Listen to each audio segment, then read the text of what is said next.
come on, bro. Like, I can't pay you that much extra just for keeping your camera on for the podcast and stuff. Like, everyone wants to have it on. People have been tweeting about it like, all day, and I got like 300 likes on your head for it. So just leave it on, bro. Like, why are you trying to? Obviously, we all want to make money, but if it makes more money, the whole show makes more money with you on camera, and that does good for everybody. You know what I mean? Everybody eats. So, like, come on, man. Anna, talk to him. No, I'm just like, he's all dressed up, you know. He has like the chains and everything. He's like looking stylish for Sean, not for us. Yeah, no, not for us, not for us. Like, it's just for Sean, just for his man. Look, Monty, you know what it is, man. Look, man, pay up. I'll go live. We'll turn this thing on. Yeah, I'll pay up, but just not that price that you're talking about, bro. Like, I've been this is what I've been telling you all weekend. Ever since Sean got that picture of the whatever you want to call it, the picture test or whatever weird stuff you had going on over there. Yeah, no weird stuff going on. We were doing a screen test. You know, I've been on you all weekend, but you've been talking crazy prices. I got crazy this nice fancy chair, very expensive with my nice Fightful check. You know, I got a new watch. For white man, it's okay. No, it's just at the end of the day, the camera's on for Sean. Because Sean pays for it. You know, if you want to pay up, Monty, I'll show more. But I can't do all that. Whoa. You gotta get better with this stuff, man. The chat will kill you for that one. You can't look, you can't be doing that. You look even not on. Are you gonna pay up right now or not? Not those, bro. I'm trying to tell you. Like, I'll bump you up a little bit, you know, a little bit. But I'm not what you not. I have my camera on every week and pay the same. Exactly. What is this about? But you know that there's a wage difference in WrestlePurists. See, we know that there's gender. You know, there's a structure. You know, sure. I set it up. You as an EVP, I should be getting more. You as an EVP, Ibu. Now she wants rights and shit. The betterment of the brand. Look, Monty, we'll talk about this later. Okay, we'll negotiate it. But the people want you to have your camera on, like, for this show. Look, they can. You got to let them know that we weren't able to come to an agreement yet, but that at some point we will come to some type of agreement. And in the meantime, it's Camera Ibu, the way that you've always known and loved him.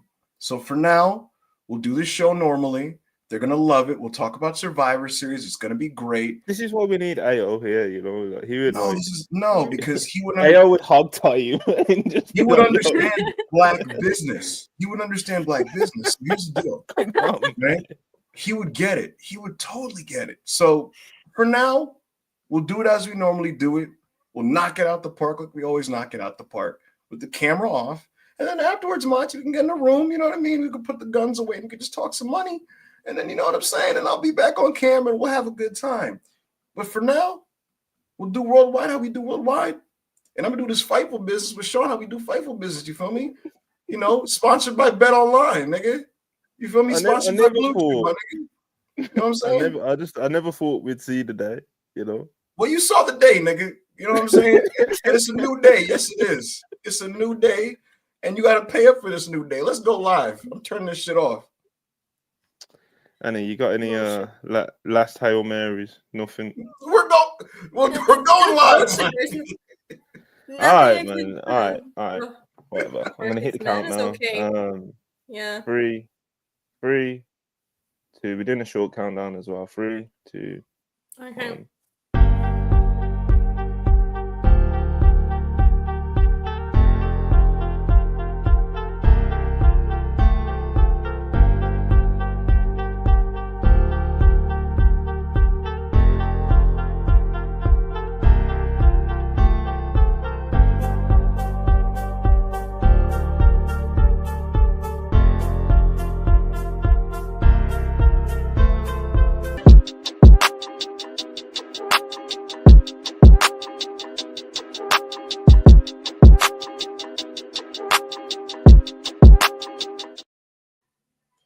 And we are live, ladies and gentlemen. Welcome to WrestlePurists Worldwide. I'm your host, Ibu WrestlePurists, better known to many of you guys as Backup Hangman.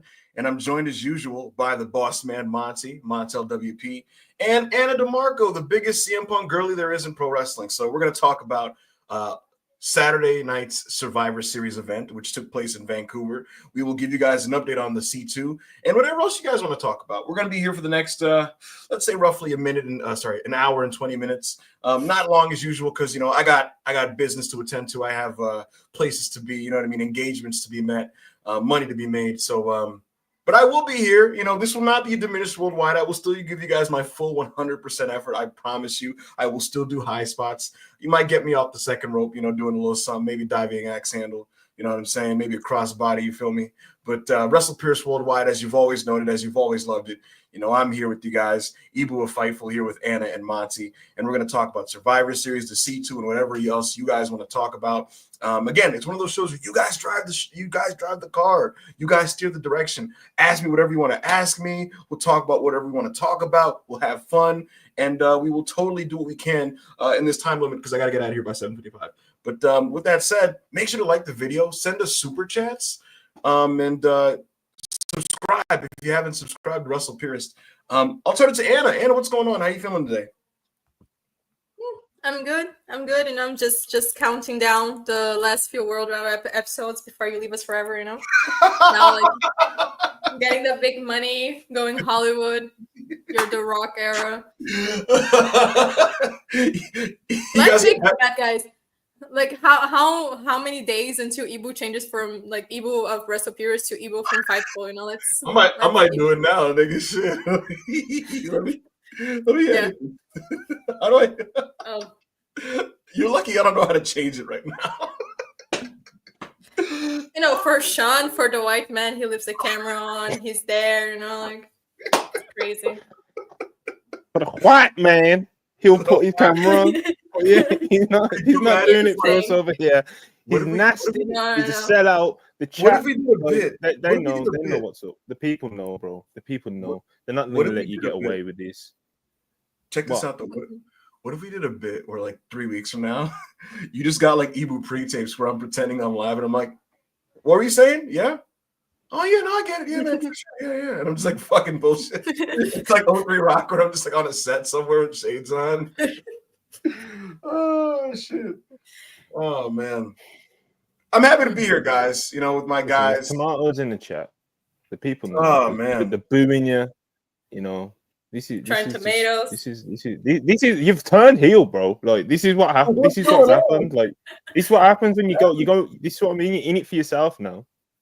What's WrestlePurists? WrestlePurists is a promotion that is for the people. Like you don't understand our audience, bro. Like this is an audience. This is a fan base that is like it's for the people. It's for the workers.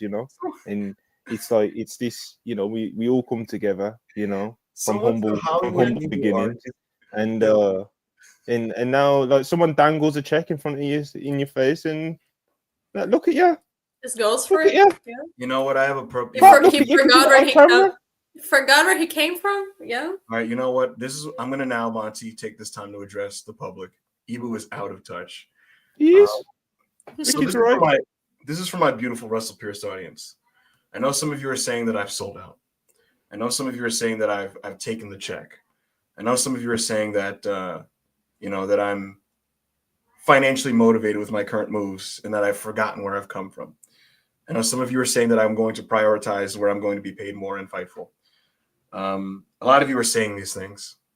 And to all of those allegations, I would say you are absolutely correct. I've been paid a handsome amount of money to work for Fightful, sponsored by Bet Online. And I will be on the Fightful Raw review tonight, where I will be talking to Sean Ross Sapp about Monday Night Raw, my new best friend. And all I can really say is, look, if you're upset about this, I understand. Life is about constant change.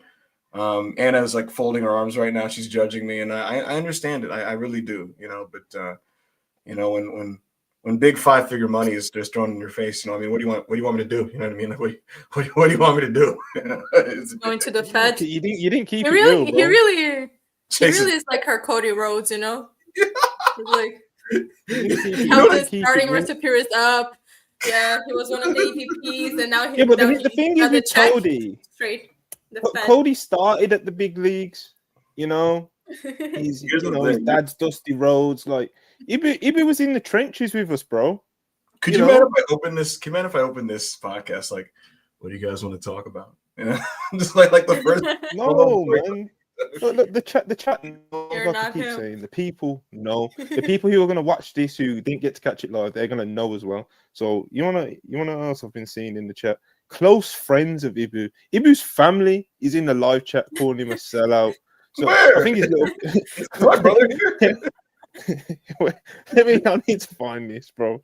Where'd he go? The family and friends of Ibu of WrestlePurists have. Listen, that's how you know you're in the wrong, bro. All right, not even your family. To that and to the family members, I say I understand. Boom. That's my brother. I'm not washed at all. Look, man. Close friends. You so out of touch, bro. You don't understand the audience. You don't understand the WrestlePurists people. This is why I've had to go into like long, expensive negotiations with AO Joe Hall. But I gotta bring the real back, bro. Look, guys, if you wanna see an Ibu from a different era, from a different location, you know, if you want to maybe take it geographically to a different spot, so to speak. Well, then just get NordVPN. NordVPN, get a VPN, and we're not doing this. We're not doing this. Not on this pure family show. We're not doing this. Niggas can't have me. What's going on, bro? Come on. 2 more mentions, and I got 50 in the pocket, nigga. NordVPN. Try NordVPN. You lagged out, bro. I don't know what to tell you. Anyway. NordVPN, nigga. Bet online. No, I can't do that. Come on, man. I'm not allowed to do ad reach for that one because gambling is against my religion.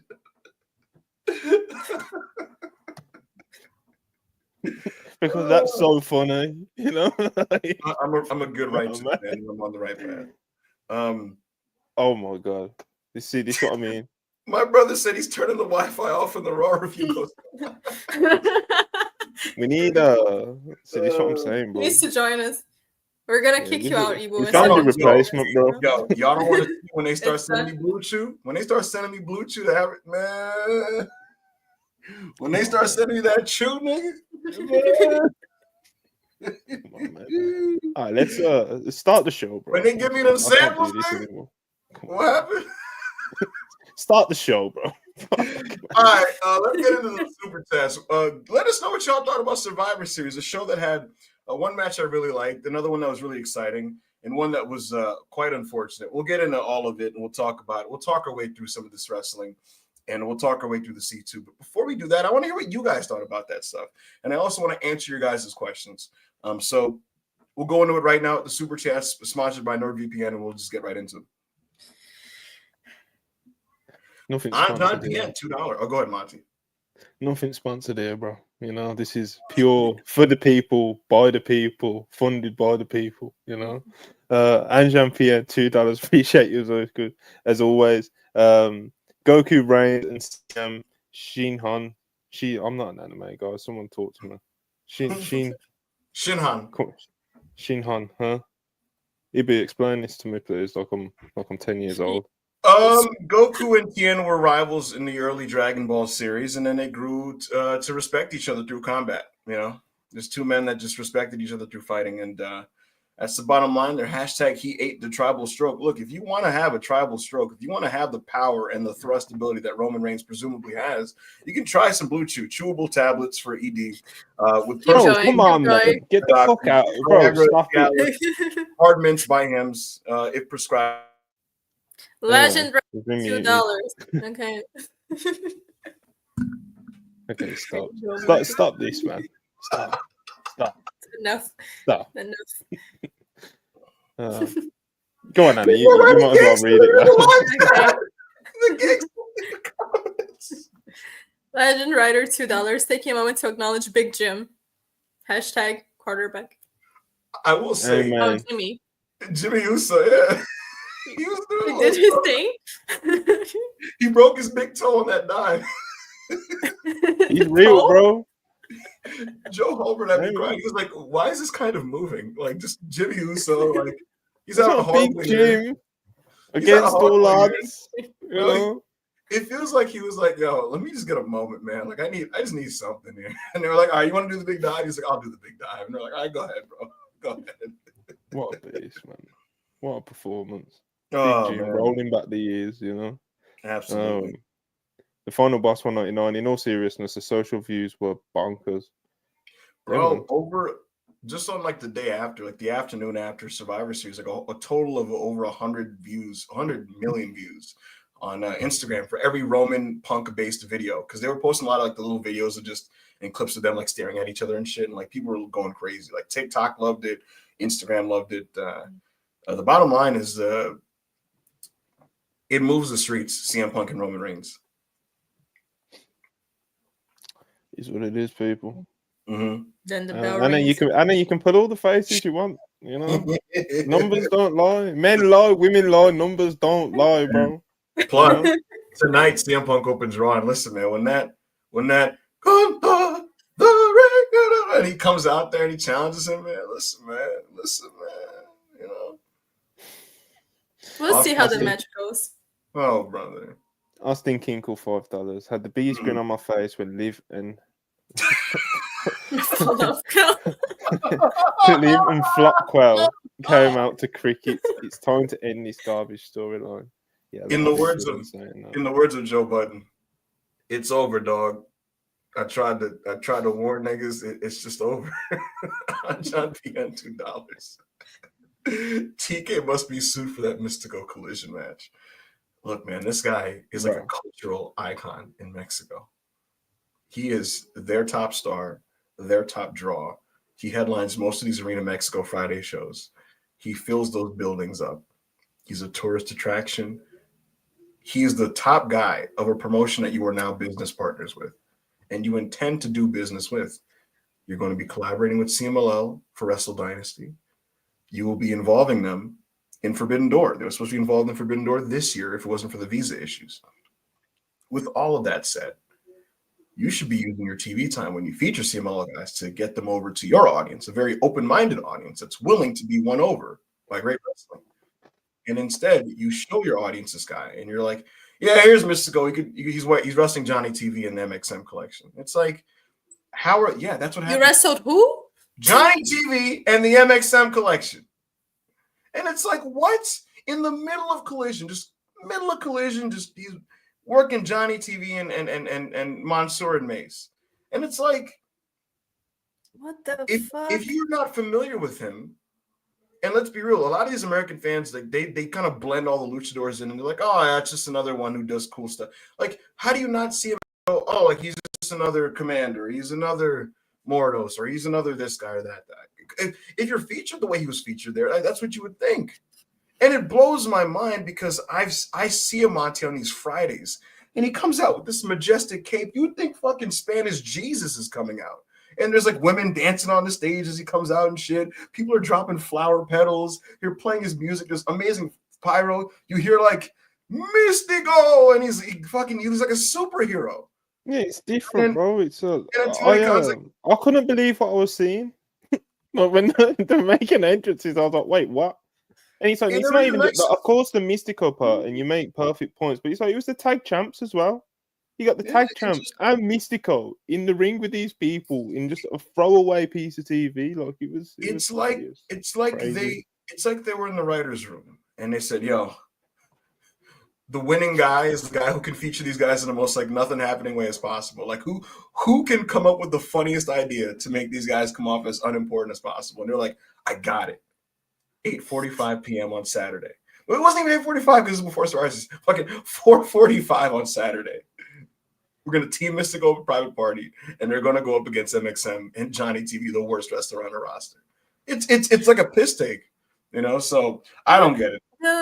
That's fucked up. Like, I didn't even know Mystico was on Collision at all. That's how bad it was, you know? Exactly. Like, like anyone talking about it. I didn't see a single AEW post about it as well. But I was just like, Private Party was in this match as well. What are they doing? I feel like they just gave them the championships to be like, here, like, goddamn, take it. Now you shut up or something. Because ever since they got the championships, like, what even is happening there, Yeah, they weren't even the focus of their title defense. They've had one title defense, and it was the 4-way match at Full Gear that was not good. Shit. And and then they weren't even the focus of that match. It was like the melodrama between what's this fucker's name? Max Caster and yeah. I don't look. They are hell bent on devaluing people on their show. I don't know how else to put it. Like, that's just what it has to be. It's like we don't want these people to come off special or exciting or anything. I don't know. That's the only way I can reconcile it. That's why, like, when I vent about these things, I don't even know why I allowed myself to get upset about it last night. But I ranted, and then people were like tagging Tony and shit. They're like, "Oh, at Tony Khan, at Tony Khan. Oh man, you should talk to Tony. Oh my god, man, they need to see this." And I'm like, guys, stop tagging Tony.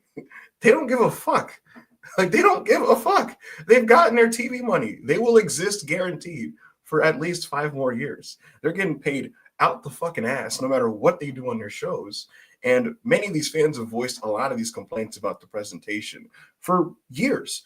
The first Owen was 2022 when people complained about, like the rollout of the tournament, for example.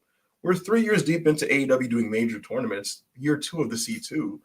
And like, we're half-assing it and doing it last second. And it's like, people like at Tony Khan. Bro, it's football season. That motherfucker is trying to make sure the Jags are on track while simultaneously doing enough to keep Dynamite afloat. And then just hoping that the rest of this fucking clown car of writers can just do what they need to do to get TV done that week. That's the bottom line. And so it's like, if that's kind of what it is, who are we to tag Tony and be like, oh my God, Tony, please read this post? They don't give a fuck. So, in turn, I will be more apathetic towards it, which clearly, based on the amount of people in these fucking buildings, I'm not the only one person. So, I'm not going to. I mean, it's just like, it is what it is. And I love AEW, bro. I want AEW to be fucking awesome and epic feeling. And they have the greatest roster I've ever seen. You look at that roster, it's the greatest roster of all time. How many of these people are over right now? It's like 4 people, maybe. Like, so what do you want me to say? What do you want me to fucking say? Maybe things feel special again, or maybe things will at least be fun in a vacuum again on the Hammerstein shows, where it's going to be a packed house of 1,800 people, New York City, historical grounds. That'll be fun. But yeah, Anjan, to your point that TK should be sued for the Mystical Collision match, maybe so. Personally, I think Okada should be charged with highway robbery, but that's another story for another day, I suppose. Thank you, Anjan, for your $2. Don't type me there. Anyway, let me go. I don't want to go there. Let's just move on. NGMPN $2. The Great Ibu final bye-bye. Hashtag where's the prison video? Come on, man.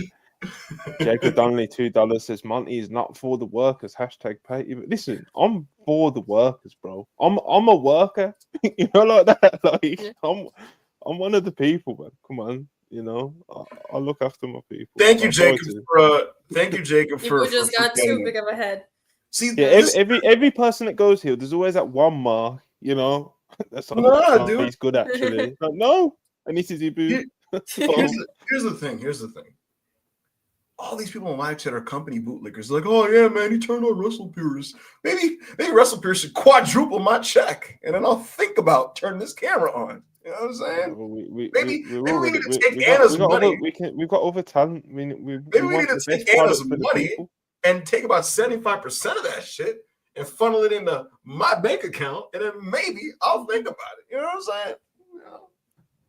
Ibu is like advocating for me to do 20 cents on the dollar. But no, we gotta pay people equally here, whatever. Just say Rose $4.99. Ibu, my girl watches his stream. Button your damn shirt. It was buttoned. My shirt was buttoned. Engine PN $2. Na na na na na na na na. Hey. Good. Get paid. Get the fuck out of here. Vacant 499. Street saying Charlotte ain't got pull no more. Hashtag and it comes with Kinshasa.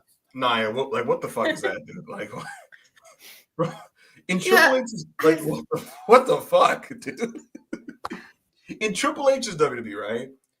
It's like dudes have to die to get a fucking championship, right? And they're fighting for months and months and months. And Hunter's always like, we tell long-term stories, you know, and like dudes are clawing for this shit. And then like I was gonna say Okada, Jesus Christ. Nakamura comes in and wins this shit with like 2021 Vince era WWE difficulty. Remember how at that time period, like you could just show up and just get a belt, like because they didn't matter. So it's just like he's like, I have a new gimmick. And then he won the belt like a week later, and then like a month later, Vince is like, oh, I'm bored of this, and then you just lose it, and it's like no one gives a fuck. It doesn't matter. It doesn't mean a thing. And you would think Hunter has restored the prestige with these championships, only for Nakamura to come in with fucking like face paint and shit, and now he's like a mystical fucking guy, and then he just beats LA Knight in like 2 weeks. It's insane. Charlotte, what are you doing? They put Gable through hell. They put Andrade and Carmelo through hell. And like, did I miss something? That's what I'm did saying. They build towards it? You know what I mean? Like, it's so right. And I think Nakamura's deal is coming up. What is happening? Either A, he re-signed and he robbed them of some money and got a title reign out of it, or B, he's a transitional champion who's going to drop it to someone coming in. So we shall see, but I advocate for Charlotte. Charlotte, I'm talking to you. Ashley Flair, I hope you're listening. I know she blocked me weirdly. I didn't even know why. She just randomly blocked me. And I was like, what the fuck? I like you, Charlotte. But Ashley, the Charlotte that I know would walk in there, pussy facing the world, you know, and would just fucking intimidate, just blinding everyone with just the aura of the Flairs. You know what I mean? Just open, wide out, just you know what I mean? Just and it's like you just have to listen to her, you know. But what's going on here? You know, like go out there, cards on the table, and fucking bully Triple H into giving your man a championship. Come on. He's got some weird analogies, you know. Like, correct analogies, you know. No, man. Why he's got to go weird? You know, there's a lady present. You know. Look at it. The chat. No, this is what I mean. The chat. This is what I'm saying. If you don't understand the audience anymore, you're out of touch, bro. Anyway, Kale, 50 pesos. Appreciate it as always. I can only send Ibu into the sunset the best way I know by shouting out the soon-to-be pay-per-view of the NXT deadline from the Armory. Hashtag believe in the women. I'll say this. The women's Iron Survivor lineup is sick. I'm looking at it right now. We have, let's open this up here. We have 2 Iron Survivor matches. The men's one so far has Wesley, Javon Evans, Nathan Frazier, and Ethan Page.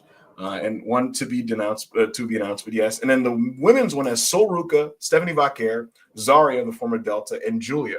And one to be named, which will probably be Kalani Jordan, I think.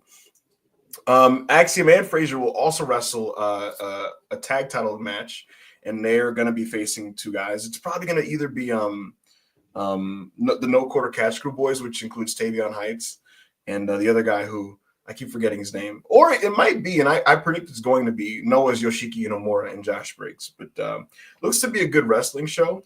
Anna, have you ever seen an Iron Survivor match? No.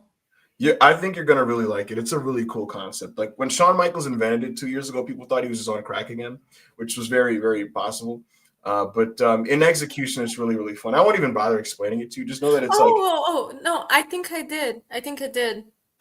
Wait, it's like that thing that they have the time thing, but then it's like how many times you get pinned or something. Yeah, the person with the most pinfalls in 25 minutes wins. It's basically a multi-man iron person, Iron Man match, Iron Woman match. I think I saw the first one.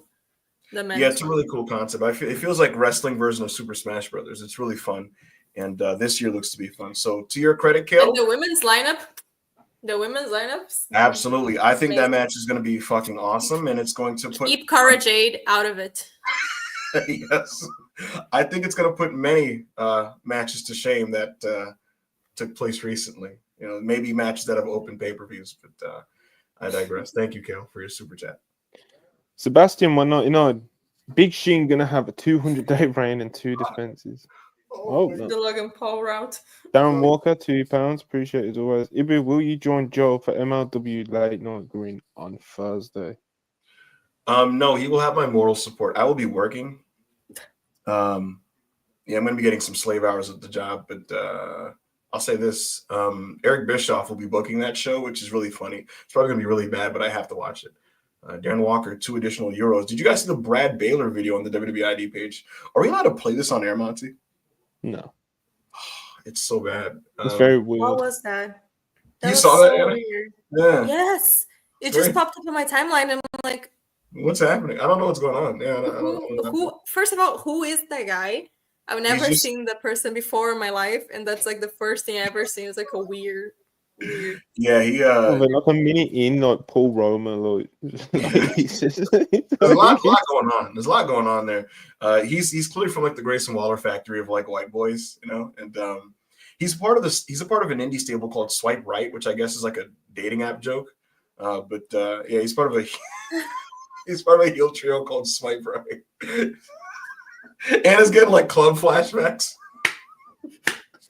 Not good. The house has spoken, $2. Ibu's selling out like Taz in 99, but with no MSG. You know what's funny about that? Someone DM'd me a video of Taz on the Rise and Fall of ECW where he's like about to cry and he's like, "Am I a bad guy for providing for my family? Am I a bad guy?" And then you can see the guilt in his eyes, right? And he's like, "Now did ECW go down when I left? It did. It did. Am I a bad guy for turning down $200,000?" And like he's getting emotional and shit. He's like, "But Paulie is a good guy. I asked for his blessing. All right, I talked to Paulie, and this is very funny." I was gonna post it, but I was like, "No, let me not do that." Jay Stone $4.99. Ibu, I'm gonna tell you what Banks told me was go ahead, switch the style up, and if they hate, let them hate, and watch the money pile up. I agree, brother. I agree. Arm Dragon $2. Ibu Durant, Ibu Rhodes, Ibu Brooks. Neon lights and Black Yakuza 94, $5. Ibu is a Punk and Cody fan, so of course he is a politician for a better position. He used WrestlePurists for personal gain. Can you imagine me on the Raw review? Can you imagine me on the Fightful video going like, just being like, just making WrestlePurists the villain, just being like, "I escaped the prison where I wasn't valued for my ability at Fightful. They're gonna understand me. They're gonna get me." I just fucking take the piss. This audience is the real people, you know. This audience is the real, you know. Sure. So, this is the best audience in all of wrestling, you know. Better than better than AEW, better than GCW, better than WWE, better than 1,000%. Could you imagine my brother just getting the worldwide spot and just being like, "Fuck that other fraud that was in this chair," you know? Yeah, man. Listen. We'll see. Showtime spelled $5. Ibu to Fightful, Joe to Late Night Green. Now Monty knows how Brighton feel when Chelsea came calling. We still here, bro. You know, we still look where Brighton are now, brother. Look where Brighton are now. TO $2. Think they show Liv Rhea segments in Guantanamo. Come on, man. In The Hague. Zoe 199. Ibu has turned heel. New people's champs and AO. How are the people's champs anyway, bro? Ibu's never been the people's champ. That's never been Ibu's spot, bro. No, we're not doing that. I've been a 2-year people's champion. No. Never.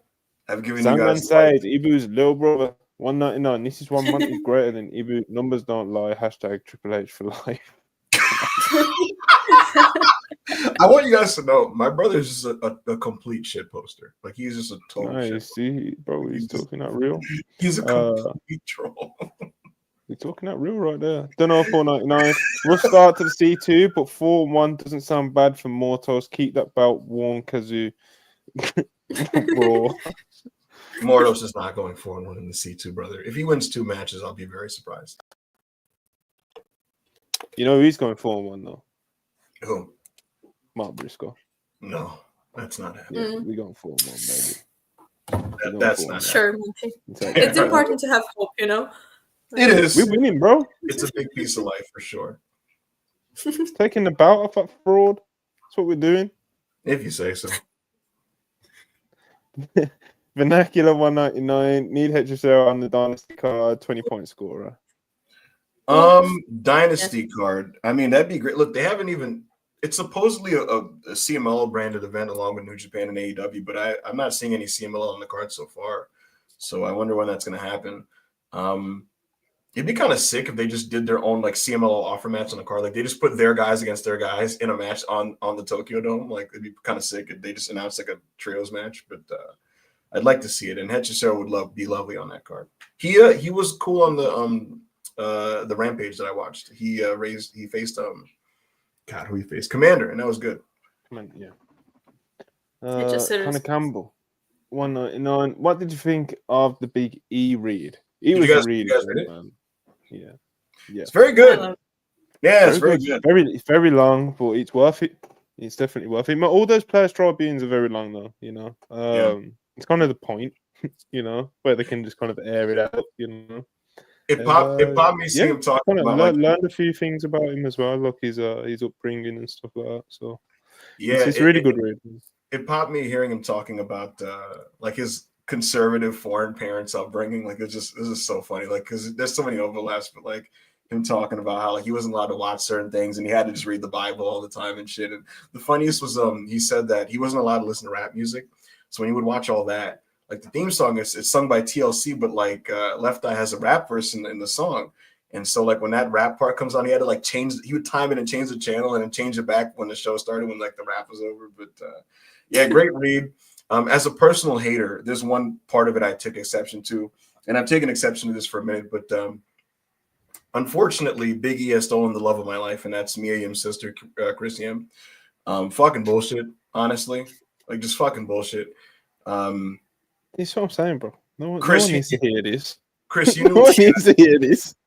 Chris, if you're listening, you knew what we had. You knew what we had, and you didn't have to do that, you know. So, but beyond that, I am very happy for Big E, and I'm ready for him to break my heart tonight. They're staying together, bro. We're going. We'll see, man. We're never breaking up the New Day, man. We'll see.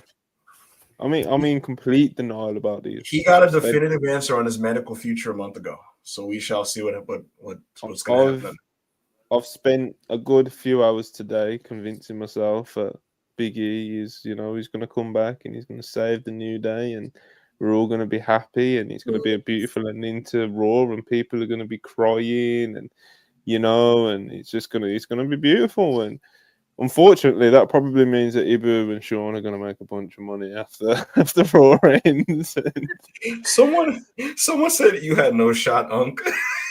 Someone said she don't know you, bro. Tag Chris and be like, do you know Back of Hangman? No, God, no, leave that woman alone. Definitely wasn't. Never heard of him, never seen him, does not know that man, does not know who that man is. I was gonna say, can you imagine she posted the fucking God, what's the actress's name that said that? Fucking Keke Palmer. Yeah, Keke Palmer. Man, she posted. She will not reply because she doesn't know you. Let's keep going. Listen, let's just go to the next super thing. Seth is clutch $2. AEW put God on Forbidden Door pre-show. Now a match versus MXM. Heartbroken. Emote. Unfortunate. You call it. Will Chisholm $5. Ever since the Stephanie Vicky stuff, Tony said, "I'm not making anyone feel special now. Sorry, CMLL." I mean, he wasn't the best before, you know. That would be kind of funny, but the thing is, like, they're your business partner. This is interesting now that I think about it. It's like, do you think Tony's intentionally like, I don't want to get more people over that aren't under contract because they're just going to go to WWE? Because that's interesting, but it's like that doesn't work with Mystico, though, does it? Doesn't say Mystico's not going. Mystico has got it made. Mystico is a millionaire. Like Mystico is doing good. He doesn't need to go to WWE. It'd be one thing if it's like Tony's like, I'm not going to get Neon or Futuro or Soberano over. It's like these are young wrestlers who, you know, they're ready to get that big money deal, but I don't know if that applies to Mystico. This is an interesting point though. I didn't even think about this angle, and I could see Tony being paranoid, like, oh, I don't want to fucking give him a big rollout and then just advertise him to Shawn Michaels, But no, so still, you had your tag champs in there, bro. Like, it's a little gross. It's like people from your company as well. Yeah. Yeah. Did Monty freeze? Oh. Caden, 199. Appreciate you, brother. Monty, why do you hate AEW so much? I love AEW. I love AEW, bro. They make it hard to love sometimes, like we try. That's what I'm saying, bro. Yeah. They need to stop making it hard to love them, because that's what they're doing with a lot of their fans, bro. Like, you see me, like, especially the WrestlePurists audience, they know, like, I'm grumpy, I'm cynical.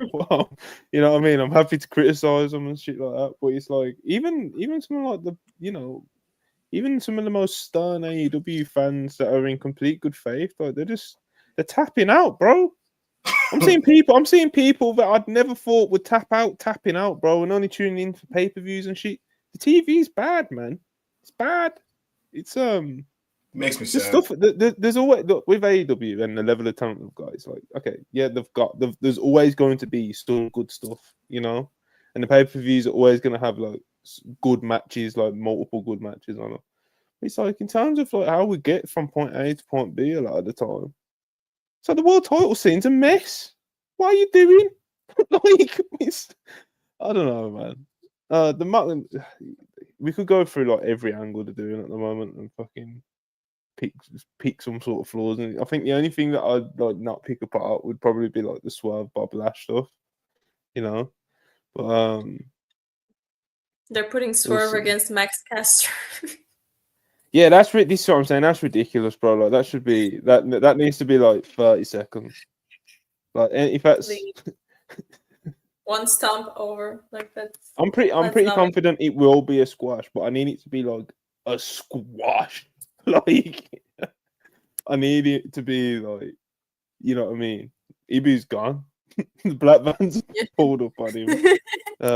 We're talking about AEW. He doesn't want to be associated. He wants to be on Tony's side again. Swerve needs to flatten Max Caster on Wednesday. It's not good, All right, let me look for a super chat that don't have Ibu's name in it. Not that one. Zoe Jeremy, 199. Here's 199 for Anna and Anna only. Big fan. Thank you so much. Shout out, Zoe. I mean, this 199 will be shared 3 ways, but I appreciate it nonetheless. Where is Obafemi from Corey Davey? $2. He was posting some. He hasn't been on NXT in like a good few weeks, month or something like that. But he was sharing stuff on his Insta story where he was like back home in Nigeria. So, I don't know, man. I don't know. Maybe he went back home for a little bit. I don't know. Maybe he's taking a little break. Maybe he's got a little knock. I don't know. Obviously, it's not nothing's been confirmed or reported. But yeah, he's not been on TV for a hot minute. He lost to Tony Dunn. Tony D, yeah. Big Tom. Where's Ibu, bro? We didn't even like leave a message in the private chat. He was in the chat. Where's in the chat? Sandman. Sandman was in. Is Sandman still here? Sandman, go. Okay. Ibu just said bullshit. What? Sandman really turned his internet off, bro. This is crazy. But if he's on his phone, he can still join. It's not like he was on camera. So Ibu, get your ass in here, bro. There we go. This is not going to happen. On camera again. He tell you, I'm adding into the stream. Fuck you. Yo, Ibu. What's up? What's going on, big bro? What happened? My monitor. See, I have this really complex like technological setup now, right? And it just shuts off on me, and I'm like, "What the fuck is going on here? Why is it shutting off on me?" And I realized that I thought my charger was plugged in. It wasn't. Like, it just was not plugged in. So, yeah. So my laptop just died.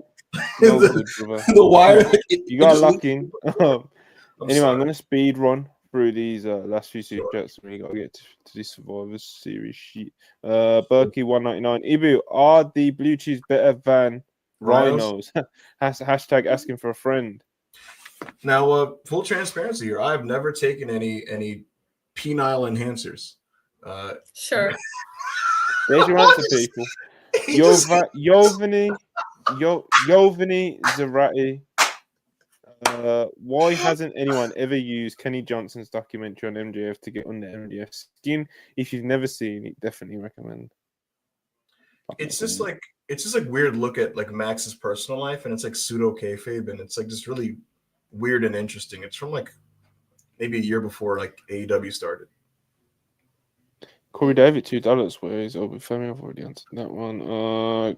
Christian Ray, $10. Gunther's reign has had some good to exceptional matches, but it has felt largely unimportant. Drew and Punk being on Raw really didn't help, in my opinion. I don't know if I agree with that. I don't know if I agree with that, especially like the Randy stuff was pretty strong and pretty big on the show. Same with Sami Zayn. The first build for Damian Priest and Gunther felt really big time. It was super over.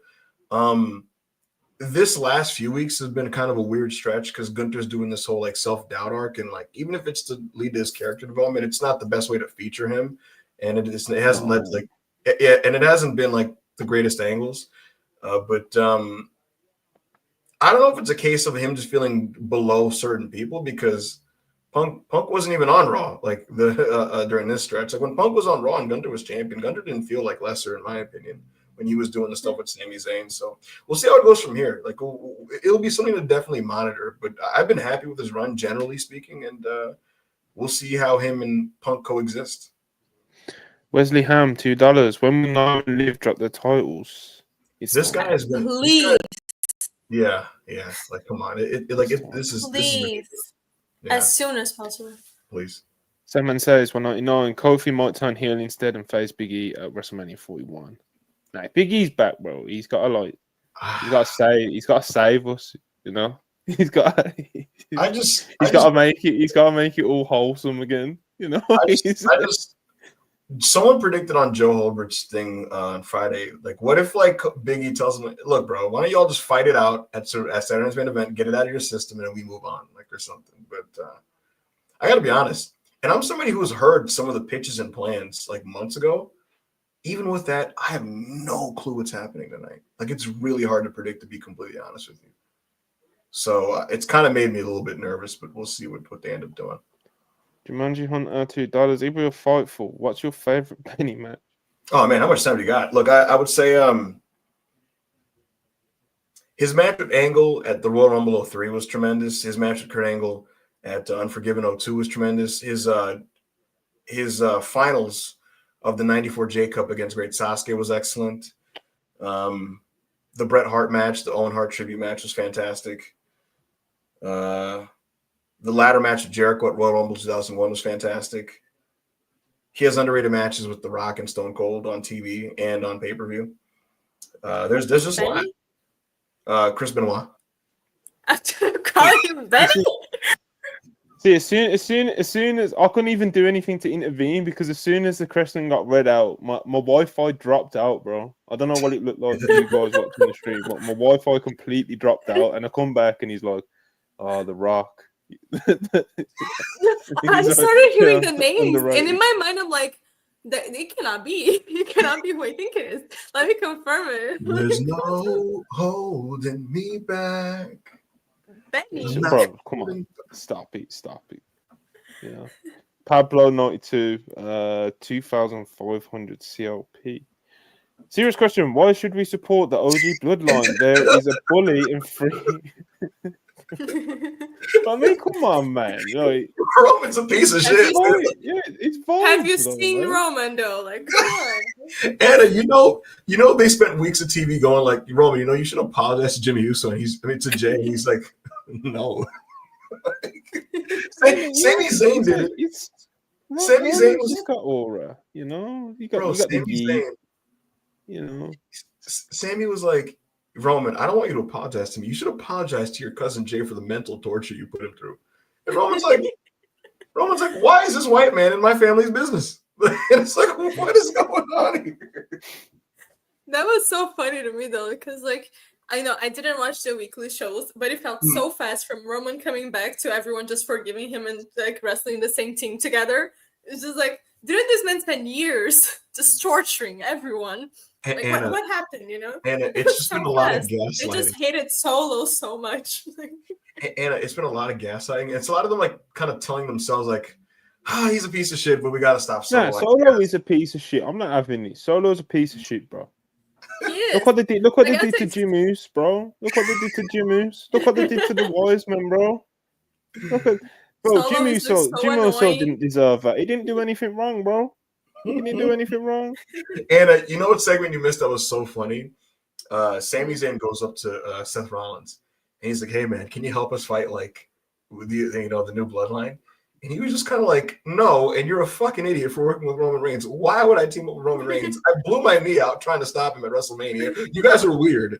And I like walked away, right? And then later in the show, Seth's leaving the building, and then Solo's in front of a car, and he's like, "My man, I hate Roman too." And Seth was like, "I don't fuck with you either. You're all losers." And like just walked off. It's so funny. And I was real. At the time I was watching, I was like, Seth better stand on this, because if he does, this makes him a better character. If he switches up and he's like, "Actually, you know what, Roman is my friend," like that would be so bad. But he didn't. He just stood on business, and he's like, "I don't want anything to do with any of you guys." Hell yeah. Yeah. TO $2. Chances WrestleMania 41 equals WrestleMania 20. Liv Morgan as Triple H, Rhea as Shawn Michaels, and Io as Redacted. Oh my God. What? How has he came up again? Get this out of my face. Patrick the Heel 4.99. Don't know, sir. Any update on Shotzi's injury / return? Get this out of my face too. Why would we want Graham 9.99. Late to the show. Sorry if this was already talked about. Io has proven to be the GOAT of WarGames, but we need to end these matches so she doesn't die doing the spot to top the previous years. Congrats, Ibu. We should end them in general, and thank you for the congratulations. You can segue this into WarGames because it's the last picture. Awesome, perfect. Yeah, I love Io Sky. I think she's a tremendous wrestler. She did everything that she could in that opener to do as much as possible to try to, sauce it up there. It felt like someone checking into a game where her team was down by 40, and she's like, "I'm going to just keep shooting. We'll see what happens." And there's a meme that says Chris Paul hits a big lead to cut a big three to cut the lead to 40 or something. And it's like, she did her best. But that women's WarGames match was really bad. It was really, really bad, and I thought it was an utter failure creatively, agenting wise, and wrestling wise. Going in, the build was a total mess, Monty. Like, no, it was bad.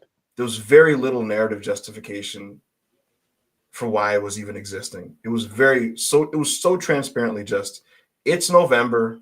These ladies have just been fighting a lot, and the men are doing war games. Really? They just kind of clashed feuds together, didn't they? He took 3 toys, Triple H, like these toys are feuds, right? And he just kind of went like, and just like mushed them together. I was like, you're all a Megazord now. And it's like, no, dude, this doesn't fit. It's like trying to put one Lego piece into one that doesn't fit. He's just shoving it in. And it's like, ow, that fucking hurts.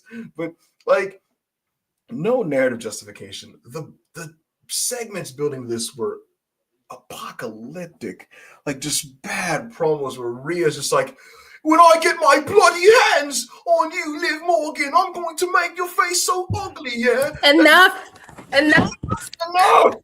She said like a line, she's like, "You're going to be so rearranged I don't even want to see you." I'm like, what are you talking about? Who cares? Enough.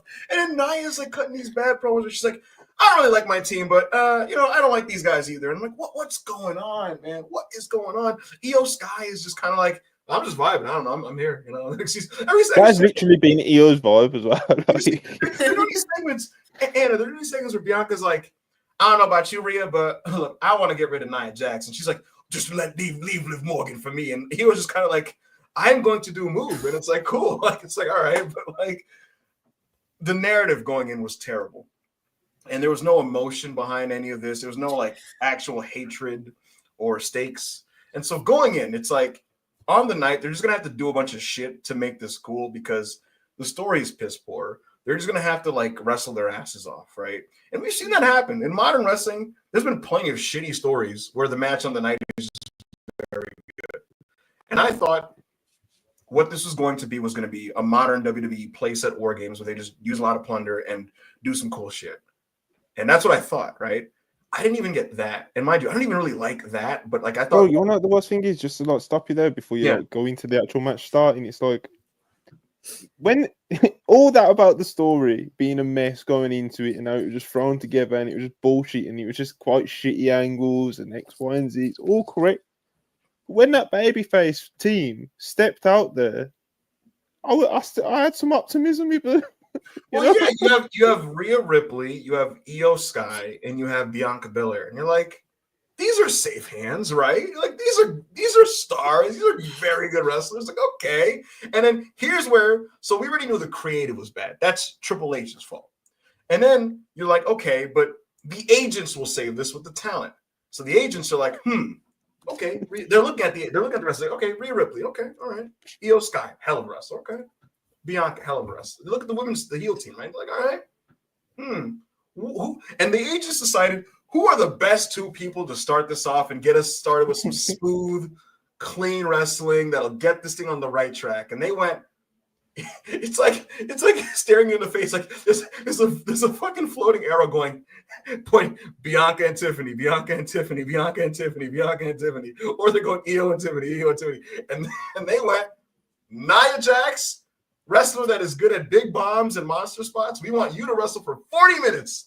And it's like, why? So Nia opens with Bayley. God bless her. Bayley, who has 2 reconstructed knees. Like, what are you doing? And Bayley goes out there, and it's like she's running on mud. And Nia, like, mind you, she's had a resurgent year where her matches have been agented so much better. And she's had all these TV matches that have come off better than expected.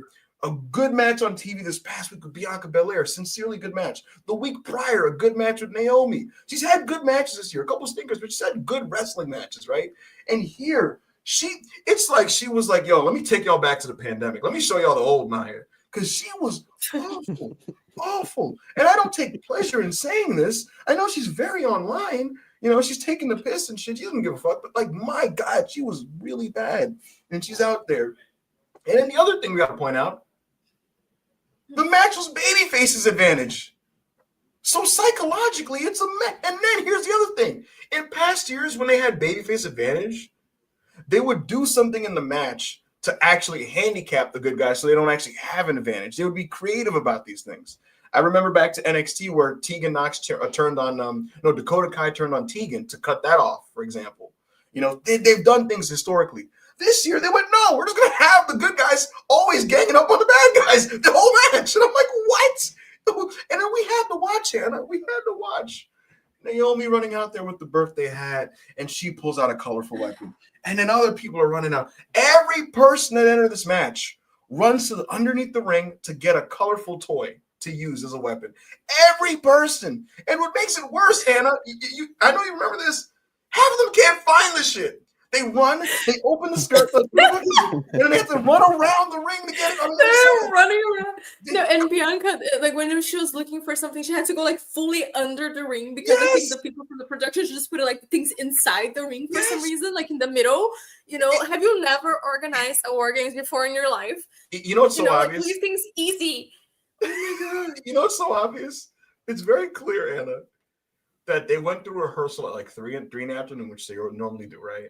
And Hunter's with them. He's like, all right, we'll put the ladder here. We'll put the candlestick here. We'll do that, right? And clearly, for whatever reason, some fucker at like 5 p.m. did maybe some underneath cleaning of the ring or some shit. And they fucking pushed these things to the side. Because they're all running off of their toy. Their fucking colorful tricks toy. And they're all in the wrong spots. And so it's Naomi coming in. And then they put there's a toilet seat in the ring. Toilet seat.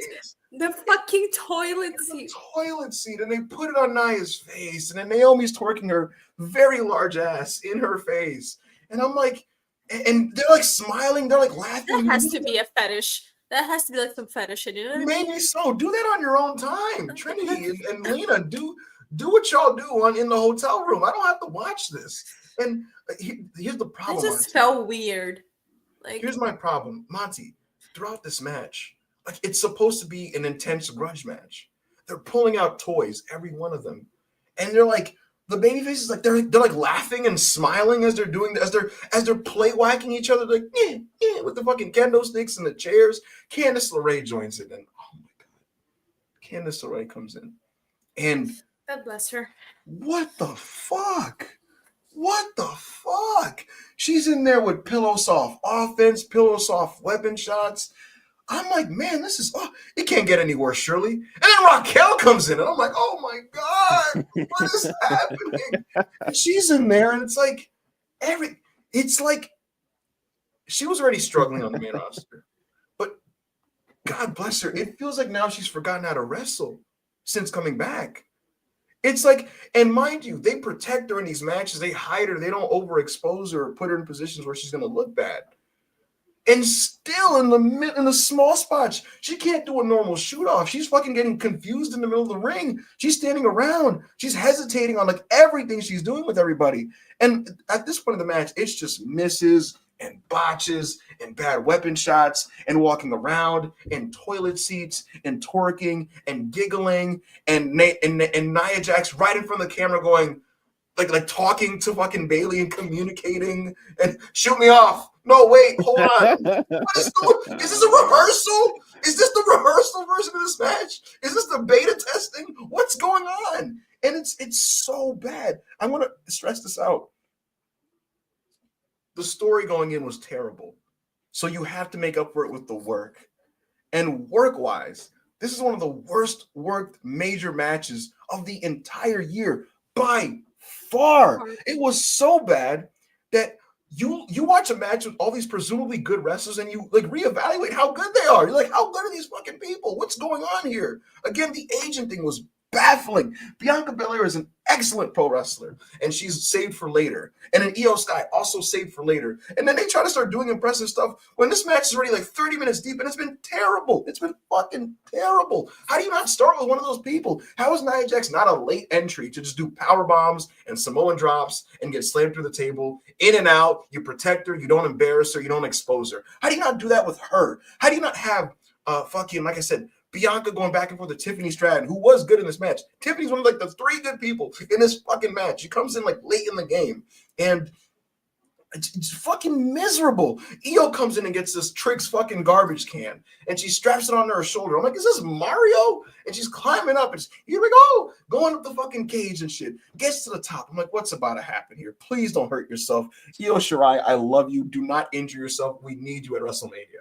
And she's on there, and Candice LeRae's on there. I'm like, okay, what? Is this going to be a sunset flip or something? What's going to happen here? Is this a superplex? We'll never know because Candice fucking fell. Candice just falls. And I'm like, what's going on? And then Io goes, man, fuck it. She just puts the garbage can on the corner and says, missile drop kick. And just does a missile drop kick. And she gets on and she's like, yeah. And I'm like, God damn it. And then her and Tiffany have this little cool sequence at the beginning here. By this point, like, we're already deep into just a sludge. What are you ladies doing? You know, and it's just miserable. It's miserable. And then Rhea Ripley and it comes in next. And then Liv doesn't want to come in. Then she gets a baseball bat. And I'm like, okay. And then they all grab Rhea Ripley. She has this weird fucking like fetish rhino mask on or some shit. And like they're hitting her she's hitting like Rhea with the baseball bat and shit, you know. And I'm just like, man, this is horrendous. There were people, Anna, that were telling me when I tweeted about this match, they're like, it wasn't that bad. Yes, it was. What are your standards? How much worse can it get? And like, it made everybody involved look bad. It was an indictment on your division. Because here's the other thing, Anna. When you compare this to the main event, think about how much thought went into the character interactions of that match. And how just those little interactions from this guy and that guy garnered reactions because there was thought and depth going into that. And then here, it's like there's none of that thought. It's just mindless, awful weapon shots from these cartoon weapons that don't look good and like bad sequencing and everything done fucking wrong. This picks up a little bit when Io does her fucking moonsault. Tiffany Stratton does her swanton at the same time. If you watch the whole thing, Tiffany's like watching Io, waiting for her to do her thing. Then she does her thing. So they do their dives onto crowds of people. And ultimately, this ends when Rhea Ripley does a riptide off like the fucking cage wall to Liv Morgan through the table. So the last couple minutes were pretty solid. They do some cool stuff. The last couple minutes are what I expected the whole match to be, which is like fun plunder. But it was not. It was fun plunder at the end of what I thought was genuinely an awful match. And I honestly think because of how bad the story going in was, they deserved for this match to be bad. Like creative deserved to get a fucking stinker, to be completely honest with you. And I think this is one of those matches where you have to reset the division, to be completely honest with you. The champs that are holding the championships right now should not go on much longer. I think we need to reset this division. And quite frankly, I think this match would have been so much better as a 5-on-5 elimination tag, which I've been saying for my preference was 2 well-built women's matches. But if you're going to have everybody in a big match, Anna, imagine how much more solid and passable this would have been. 5-on-5 elimination, 15 minutes, 20 minutes. I just wanted a good match. Like they looked like they were wrestling drunk, and that's the thing. I didn't know about the, I didn't know the storyline and the build and everything because I don't watch the weekly shows. But I went in and I looked at the card. I looked at the people in the match. I'm like, okay, how bad can it be? Like you have Io, you have Bianca, you have Tiffany, you have Candice. That until I watched this match, I thought it was still a good wrestler. Yeah. I don't know what happened there. You have good wrestlers, like you can talk about like Rhea and Liv. I'm mixing shit up now. That match made my brain felt like I didn't, I finished watching the match and 5 minutes later, if you ask me what happened in that match, I could not tell you. It was mush. It was just mush. Like I couldn't, I didn't absorb anything because there was nothing to be absorbed. There was the one part, Raquel. Oh my God. Raquel is so bad. I had forgotten like how bad she was. And then she gets a table, and then she goes inside the ring and she forgets the table. It just like she forgets the table outside. And like in that moment, I was just watching, like, are you drunk right now? Like, what is happening? They're all hitting each other like this, and they're all falling. Like, what is that? Yes. What is that? It was crazy. That was a match that sets like women's wrestling back. No, it was the type of match that I watched and I was like, okay, that's why they only gave women 2 minutes per week, because like, what the fuck is this? No, I'm joking. Like, what the fuck, guys? Like, I miss Charlotte, I miss Becky. Yeah. But a division shouldn't be like dependent on having those people. Like, you have good wrestlers, and the fact that they took Jade out of the match because they were like, oh no, Jade is gonna fuck up the match. Oh, and then like they do this. Yeah, like she would not have been the worst. I don't think she would have made a difference. You could have changed her with. And I'm gonna be honest with you, she would not. The way that shit opened with Bayley better and than Nia, Bayley. Like, I was like, the way this shit opened with Bayley and Nia, I'd take my chances with Jade freestyling with Nia for 5 minutes. I'd let them just freestyle and see what the fuck happens. Because this, that is a hilarious part of it, really. Because if that is like, say if Jade, the situation with her is completely, it's all a work, and they just got cold feet about putting her in WarGames because they were worried about it. Like, that looked hilarious in hindsight now because the match was awful. So it's like, you might as well just fuck. Even if she was terrible, which I don't even think she probably would have been in that match. Fucking, you know what I mean? But everyone was terrible. Yeah, but Jesus Christ. Yeah, it just felt like in the beginning. I felt like I was watching the match for 2 hours, and Liv and Rhea hadn't even like gotten in yet. You know what I mean? Like, they were still in the cages outside waiting for their time to go in. And I felt like I was already watching that match for 2 fucking hours. And like, it never ended and nothing happened. And Io, she was trying her best. God bless her. But she tried to do like the move. She climbed the whole cage with the trash can in her back. And then Candice just like fucked it up or something. Like, I don't know if that was on purpose or not. And the whole thing with Liv and Rhea, it's done. It's over. It should have been over. It should have been done like months ago already. Like, it's, after Bad Blood, there's literally no reason in hell for this shit to continue. And I do not want to see this at WrestleMania. Like, leave me alone. Leave me alone. Like, let's move on. Yeah. Also, it's like they forgot what made people like Rhea Ripley. Because if you look at 2023, it was perfect, her setup. She's this badass, ass-kicking woman who in men's matches with the main eventers would give them fucking slams and riptides and shit. She would literally in a main event with Kevin Owens and Sami versus like the Judgment Day.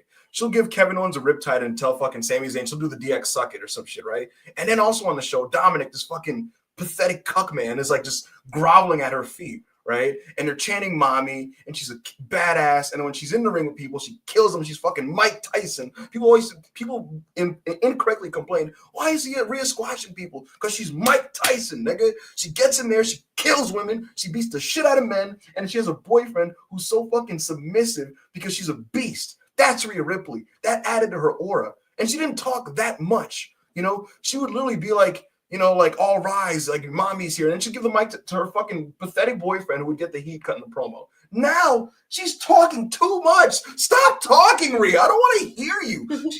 She's just yapping now. She's just, your revenge tour? Well, I'm going to get revenge on you and Dominic, and I'm not done with you guys. It's enough. It's enough. Like, for me, it doesn't make any sense. Like, watching this match, if the conclusion that you take out of it is not like, if I'm Triple H and I'm watching this match, the first thing that I'm saying, like, okay, we need to put a belt on Io. Like, that's it. That's the only conclusion that I'm having. Like, let's take the belt off Liv. Let's take the belt off Nia. Let's just give it to Io, like someone that can actually wrestle, because that was just not. It was not.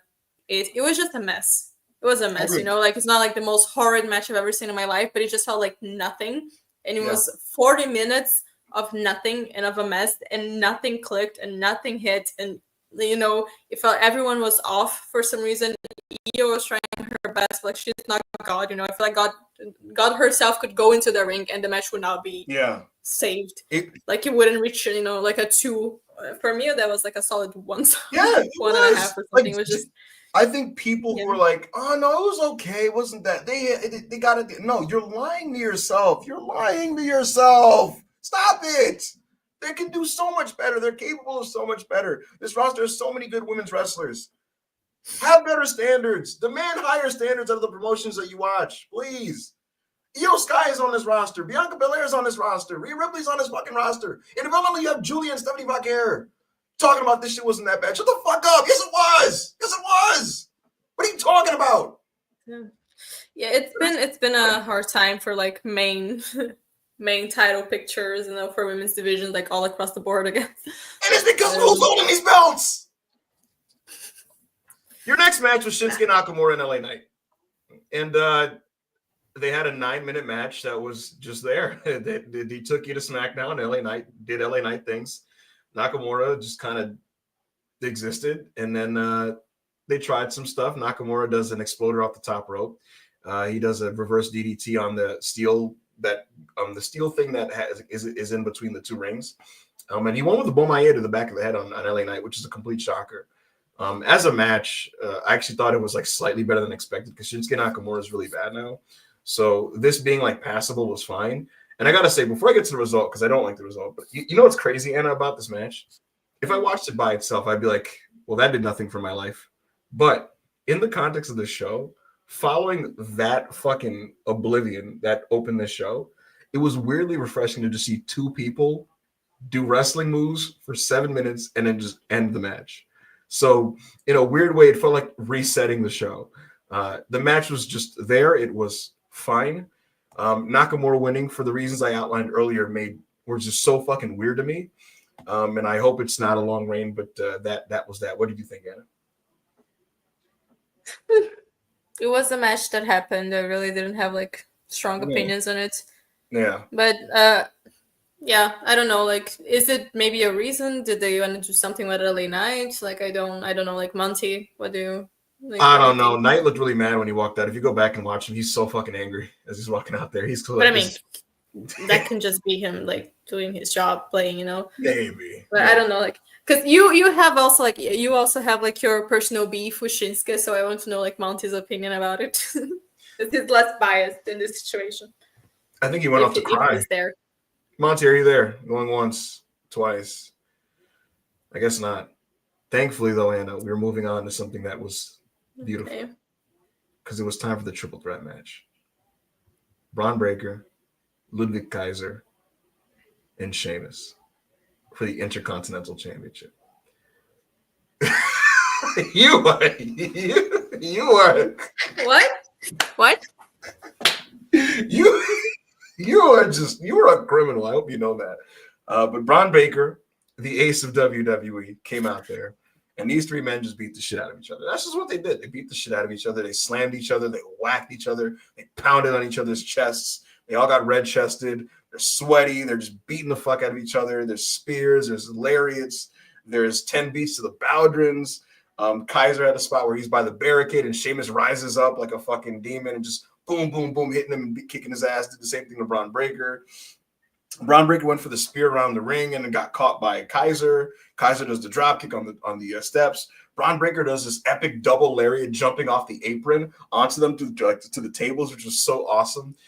In the ring, Sheamus and Braun are going back and forth, and Braun does a Frankensteiner off the top rope where he does a double salute before he does it. It's so awesome. He's setting up for the spear. He hits a fucking knee to the face, which led to a great near fall. Again, they're just beating the shit out of each other. Sheamus gets Braun with a bro kick, which was awesome. It looks like he's going to win. Kaiser pulls the ref out. He makes his devious face. Sheamus gets him, and then Kaiser gets a shillelagh and whacks him full force. Anna, this is how you swing a weapon. This is how you swing a weapon. He took that shillelagh and boom, right to the fucking rib cage. I was like, oh shit, laid it in. And then boom, boom, boom, just whacking the fucking shit out of this man. You know, they get back in the ring. Kaiser's looking to finish him off. He hits Sheamus with that like weird like Blade Runner thingy that he does, right?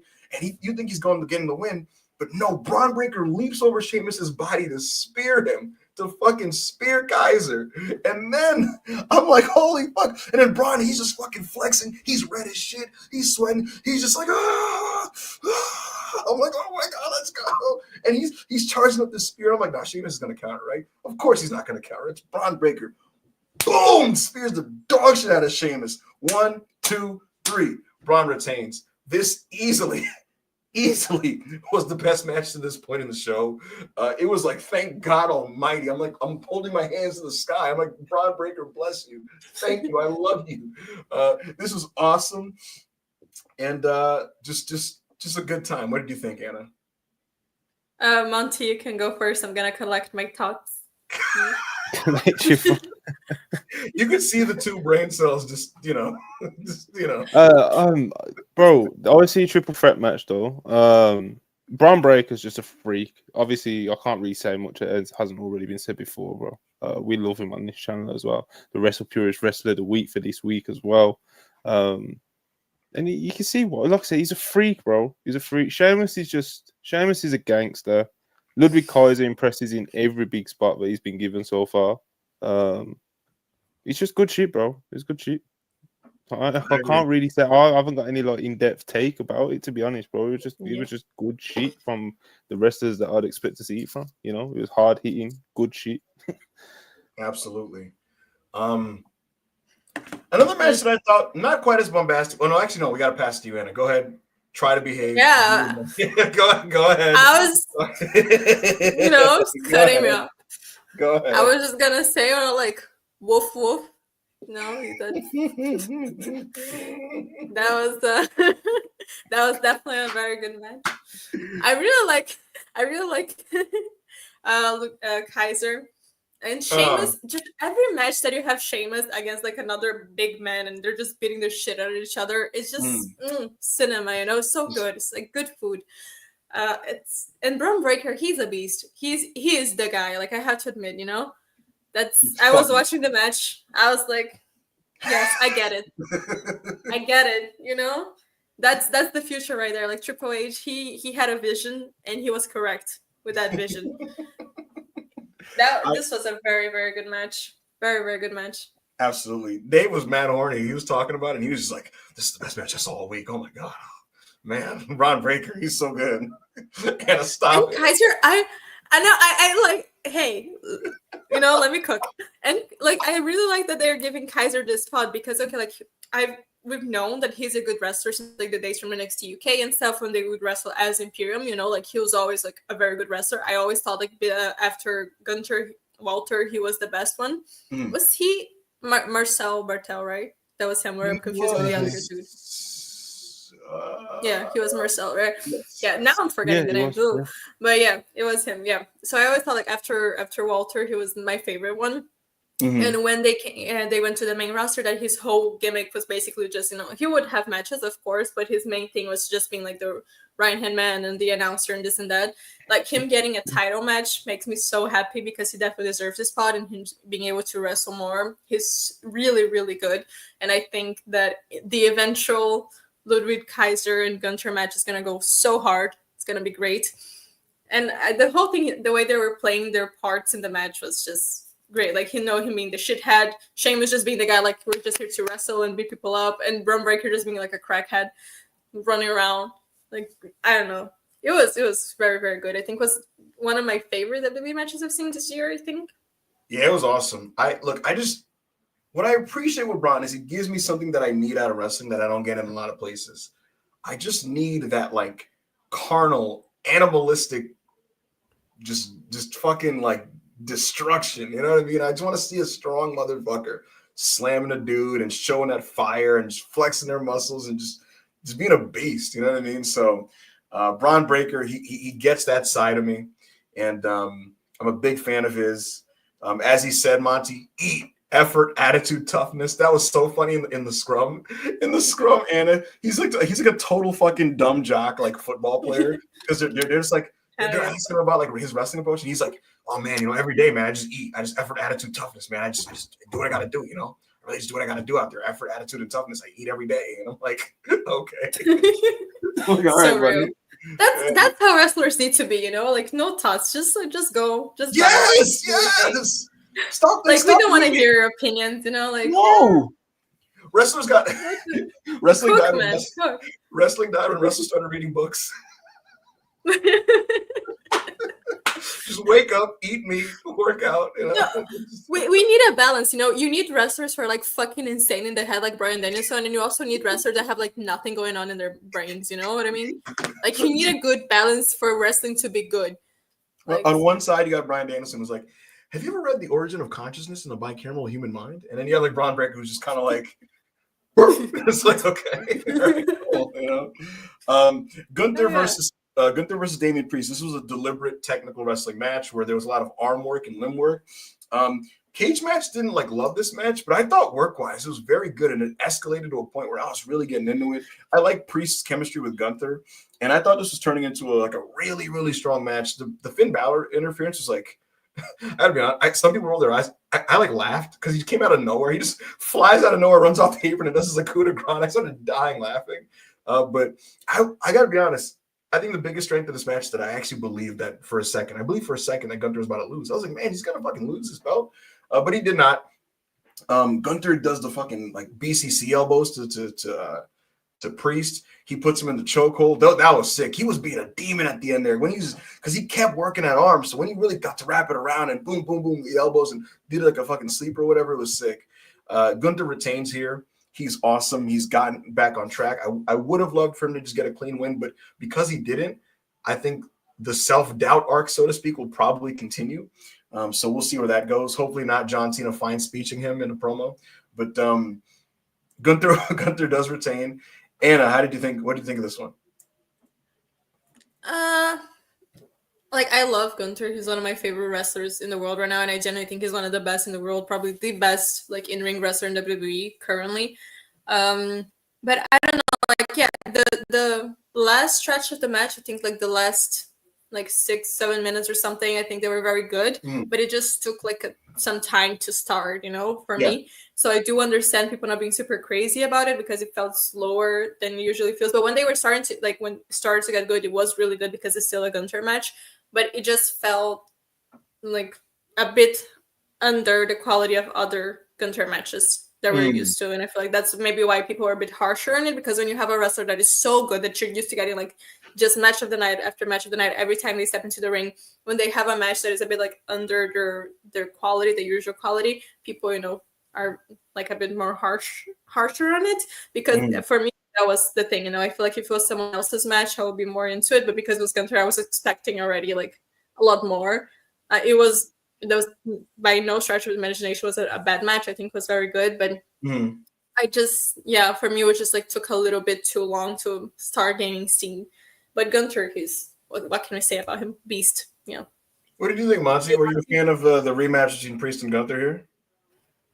Yeah, it was pretty decent. It wasn't as good as the first one, obviously, but that was quite a high bar to set there because they do have quite nice chemistry, man. Yeah, it's a pretty decent match. I don't know why. Even this self-doubt arc is ridiculous, bro. It's called it what it is. It's not it's not quite working. Bro, what the fuck are we doing? Who looks at Gunther, bro, the ring general, and thinks, let's do a confidence arc? Come on, confidence. You know what I mean? Get the fuck out. Like he's Hangman or something. Get the fuck out of here, bro. What are we doing? Monty hates Damian Priest fucking dunking on him in the ring and shit, talking about you know what I mean? I'm from the streets. And I'm like, come on, man. What are we doing, bro? Monty hates wrestling characters like have bad mental health stretches. He's like, get the fuck out of Bro, I don't know. We don't, bro. Yeah. We're talking about Gunther, bro. No, I don't. He shouldn't have. Yeah, he should be there like calling Damon Priest like a bum or something, you know? Which like, he was doing earlier. You come from the streets, you poor, like something like that. Yeah, he was doing it was great. The first build was awesome when it was just like Gunther going, "LOL, you're poor," and like this was awesome. Yeah, street trash. Yeah, just street trash. Yeah. And Gunther's like, yeah, and Priest is firing back. Now it's like Priest going like, "I'm in your head now, right? Yeah, because you lost to Cody, son. Yeah," and it's like Gunther's looking around like. Letting Dame Priest still a bad decision. Yeah, that's crazy. Well, like I said, that's still like the bad decision. You know, he shouldn't have lost to Cody to start. I have a prediction. I think personally, that they're creating this just to give John Cena promo material when they fight. I think John Cena's gonna be like, you know, you call yourself the ring general, but when I look in your eyes, I see a lot of fear. I don't see a man, I see a boy. And then Gunther's gonna make that face like, oh, what? Yeah, but you're scared little boy in a man's shoes, and we'll fucking cut his John Cena promo. But it's John Cena. He could take a promo out of anything, you know. Like he could just like talk about how Gunther thinks he's like all that, and he thinks he's superior to everyone. Like just give, I don't know, just don't make Gunther look weak because you want to make like 50-year-old John Cena look like a beast. Like come on. Yeah, that's annoying. Like people are gonna, Gunther, he's the guy. Like just let him be that guy. It doesn't make sense with this character for sure. Yeah, it's weird. I did love the main event. I was worried about this match. I wasn't sure how this match was going to go. Following those previous two matches, I was like, man, this show's starting to trend positively. We'll see how this main event goes because it might be a crock of shit. So hopefully it doesn't suck. And it's a bloodline match, and they're very hit or miss. And in 2024, there's been a lot of misses, to be completely honest with you. So I wasn't sure this was going to go. But I thought, Monty, that the tone was set when these guys are coming out there, and they all look great. And CM Punk goes right into that cage, and he's just like, he's shoving fucking like Jacob and Bronson Reed, and he's flipping them off and shit. And they're all getting crazy, and they're getting riled up. Punk comes out there. He's in the cage with Roman Reigns. There's a lot of tension there, a lot of hilarious tension there. Jey Uso starts this match off. He's going back and forth with Tama Tonga, who's a very weird man. He was like crawling and climbing up the cage and like crawling across it. I was like, this is a very, very weird guy. And he's doing it and he's going, yeah. And I'm like, all right, buddy. But they started off, it's totally fine, it's totally steady. And off Rip Monty, the psychology being correct helps this match. The heels get the advantage, the baby faces come out there, and the odds, when the numbers are even, the baby faces have the advantage because they're cool and awesome. When the numbers are not even and it's 2-1 or 3-2, the heels have the advantage. That's the proper psychology of WarGames.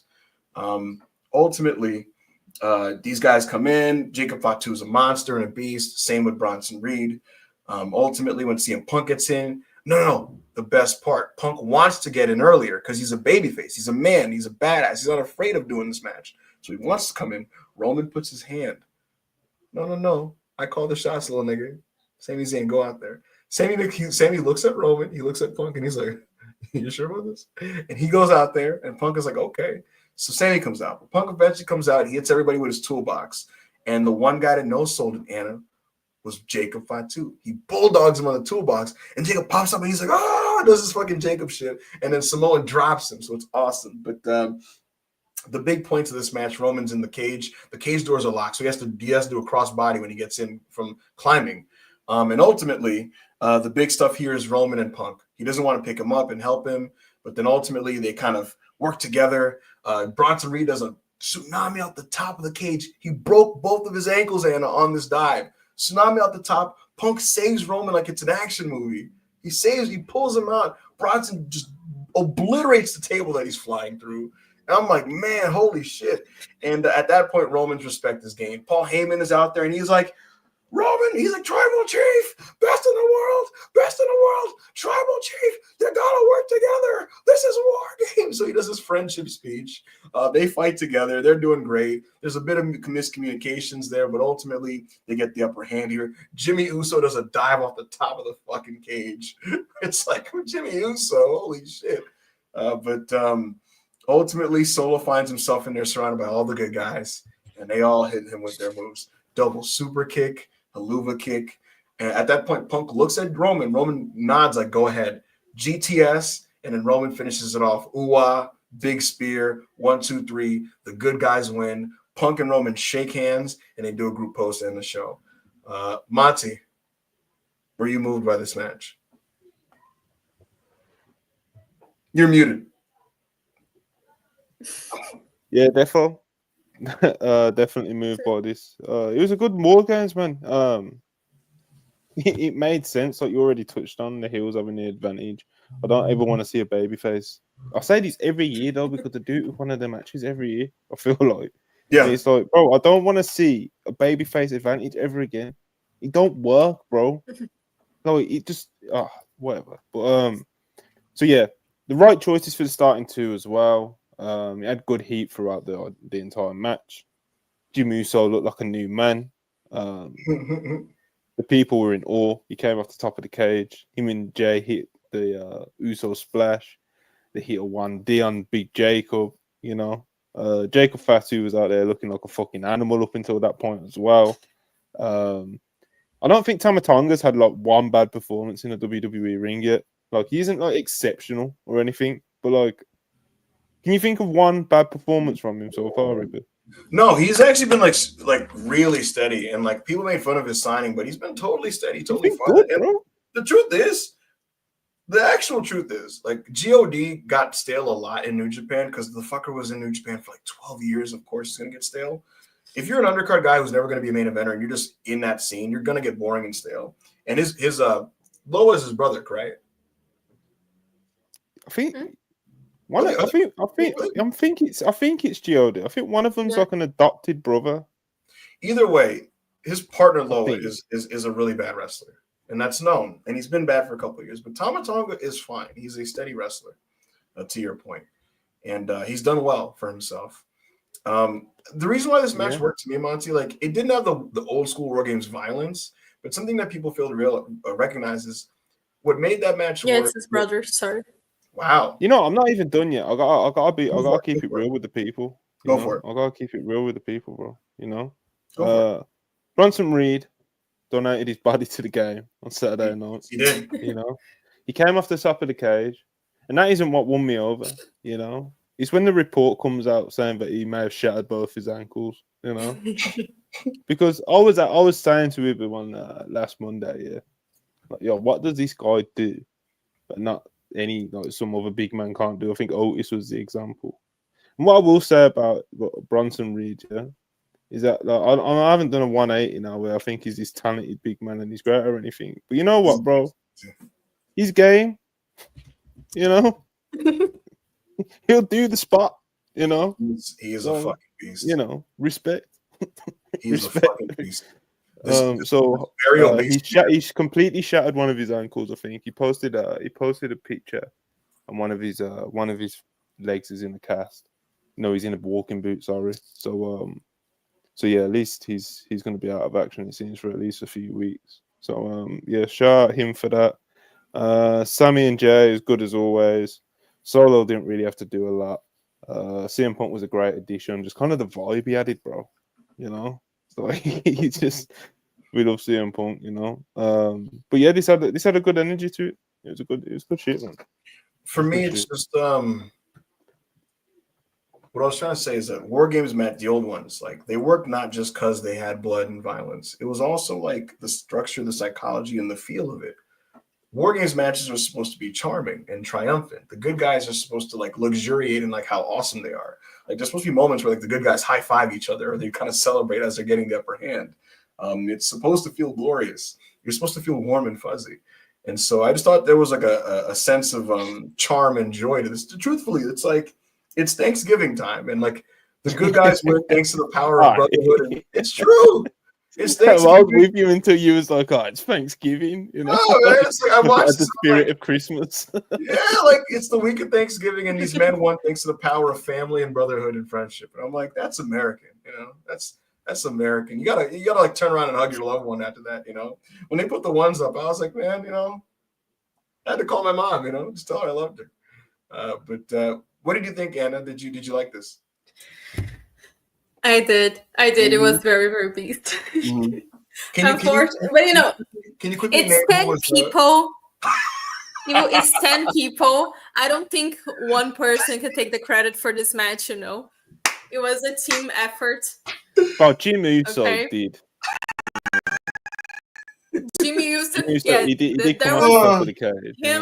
I'd say Jimmy Uso, Jacob, they were like the MVPs of the match. Some people were there. They did one or two moves. I'm not gonna name names, but yeah.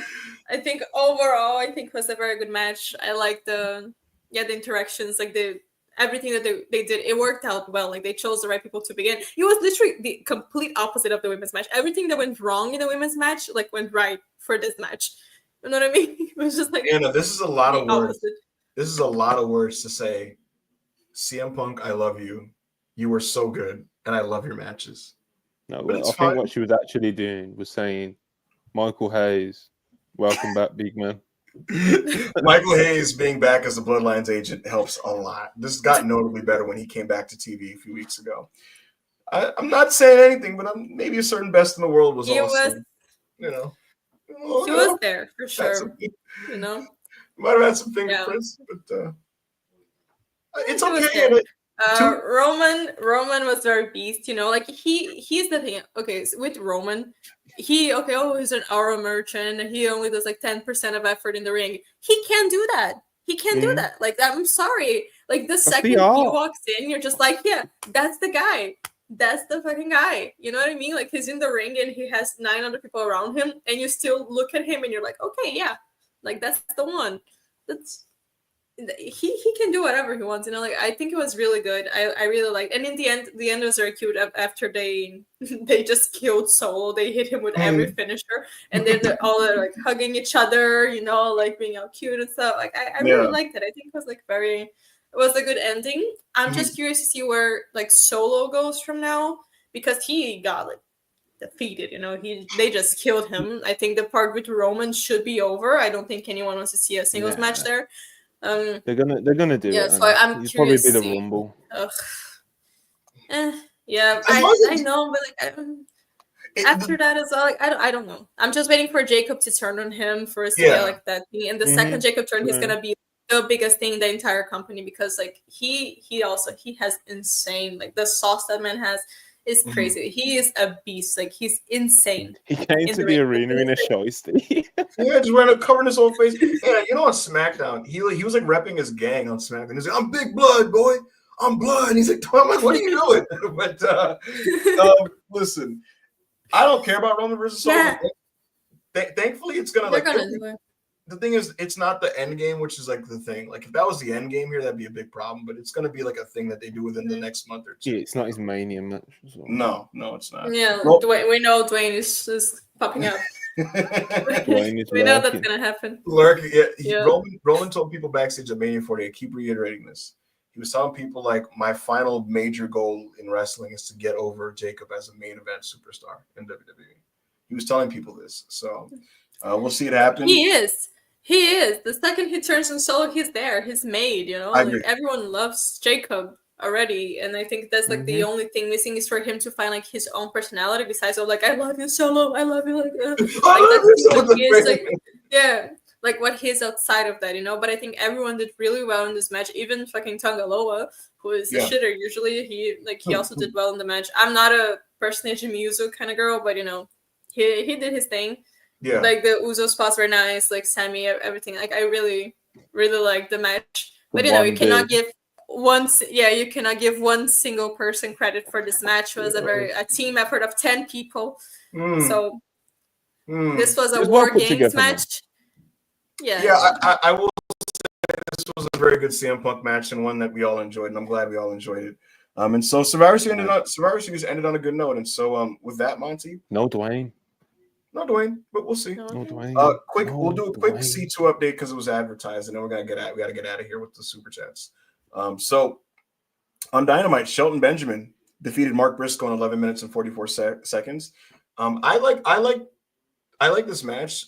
it might be my personal favorite of the C2 so far because I've just really enjoyed these Shelton matches. They've really overachieved, in my opinion. He's looking better now than it was he did. The first match for Unnamed, bro. Like Anna, because Anna's not seen anything. Spoiler alert. Yeah. Anna's not seen anything from the C2 yet because obviously she's busy. She's got a life. She's a working woman and all that, you know. And when she was like, you know, what have been the best matches? That was literally the first match I named. I was like, Shelton versus Briscoe was good, you know. Right. But no, I assume it's just because you and your Mark Briscoe glazing. I was like, okay. I don't know how there's no such thing as glazing Mark Briscoe because it's Mark Briscoe, bro. You know, like, who don't love? So yeah, that was good. Claudio and Ricochet, the crowd decided to take over this match with meme chants. They were just chanting, "This is bald," and he's bald, and like there's a lot of bald. People were taking their hats off to show that they were bald, and they're just making a bunch of bald jokes. And I thought they had a pretty pedestrian match, to be completely honest with you. Like it's very, very just pedestrian. Like it was like, you know what I mean, like two pros just having a polite, totally fine, here today, gone tomorrow type of wrestling match. So we'll see if the performances ratchet up for both Ricochet and Claudio. They're off to a pretty standard start there, 6.7 to 1 cage match. And the other Continental Classic match we got was Brody and Darby Allin. Brody King and Darby are a pairing that are always reliable, and you know we've seen them together. They had basically the TV cut of their dynamic because these guys are like we've seen them have like the big blowaway matches. This was just a 9-minute version of it, still really good. Darby's an excellent TV wrestler. This was the other match on the show that I would say was notably good on Dynamite. So that was nice. On Collision, we had Will Ospreay versus Juice Robinson. Juice unfortunately sustained an injury. This was the second night of a double taping, so the crowd was very, very quiet and cold, unfortunately. Probably the coldest Ospreay match I've seen on TV from a crowd reaction standpoint, and the injury to Juice hurt the wrestling, so it topped out at being like pretty decent. It wasn't like anything crazy, but Ospreay got the win there. Beast Mortos and Kyle Fletcher. This was fun. Kyle Fletcher's awesome. I've always been a Fletchlight, as you guys all know. And Mortos works hard. So they did cool moves, and it was a good match. This was probably the best match on Collision. And then in your main event, it was Okada and Daniel Garcia. This was interesting. Right, bro. Fuck it. Go ahead. Because I know we ain't got time, so I can't fully go off. Yeah, you're lucky. Go ahead. Kazuchika Okada, bro, in AEW, in TV, it's like embarrassing the lack of effort that he puts into these TV matches, bro. We've all heard the reports and the rumors about how much Tony's paying it. Get your bag, bro. Respect. You get me? I can respect someone chasing the bag unless it's Ibu, you know? And like, he's having these TV and like, they're trying, even on commentary, they're trying to put it over as like, oh, he's so methodical and he's taking his time. Bro, he's just not fucking doing anything. He's not doing it. I felt sorry for Daniel Garcia. That match, was like below average, and it had nothing to do with Daniel, bro. Like nothing. Like he was just fucking sleepwalking through it. And if this is what he's gonna be doing in the Continental Classic, I hope he don't make it to that final weekend, bro. Because like, what the fuck are we doing? And I'm not, anyone with fucking 2 brain cells knows I'm not an Okada hater, bro. He's genuinely one of the greatest wrestlers of this generation, which makes it 10 times more fucking frustrating. If he just wants to save it for the big matches, cool, just have the fucking big matches. But I'm sick of like Tony giving him chance after chance after chance to have a good TV match, and he just goes out there and fucking sleepwalks through it, bro. What are we doing? Going 20-minute draw with Daniel Garcia, and it was fucking ass, bro. He put up a 1-star performance. What are we doing? 2 minutes. That's all I'm doing. But what the fuck, man? I felt sorry for Garcia, bro. Yeah, I think he's in desperate need. Daniel, that is. I think he's in desperate need of a good match, to be honest with you. And as for Okada, like I'd be mad if I didn't expect it, but this is just kind of what he is right now. He's a nigga that just kind of, you know, he power walks. Just keep him on the pay-per-views or something, bro. You know, right? Like, I can't do this. On pay-per-view, he'll give you the really good 25-minute Okada match. But when look, you tell Okada you're going 20 minutes on TV, you're going 15 minutes, he's gonna be like, all right, bro, I got paid, nigga. I'm about to visibly phoning it in. You got fucking Shivani on commentary, like this methodical approach, whilst literally Okada's literally just like leaning on the ropes, doing nothing. Like speaking of literally doing nothing, like nothing. Right. Right. So yeah, the opening week of the C2 was it was pretty regular. Like the matches, look at the roster's excellent. So none of these matches were bad. Garcia Okada was very like mediocre. It wasn't bad, it was mediocre. But these matches were fine. Some of them were pretty good, like the Kyle Fletcher match, like the Brody King's match, like Shelton. Nothing blow away yet. The crowd was a big problem, and my personal problem that I already posted about, so I won't rant about here, was that like there was nothing special about the presentation to make it feel more elevated than a normal TV match. But with that said, I do have optimism that it won't peak here. Like I'd imagine it's going to get better and pick up.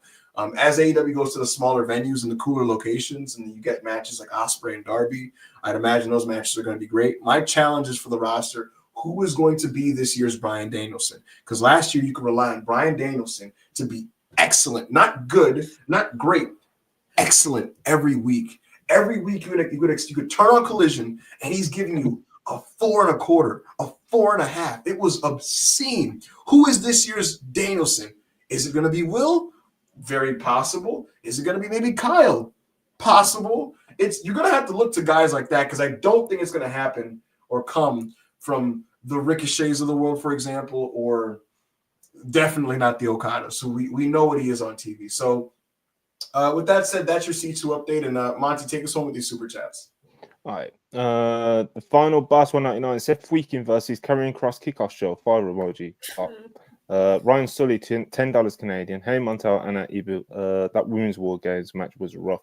It would have been better off being a traditional 5 versus 5 Survivor Series elimination tag match. Maybe that's just me.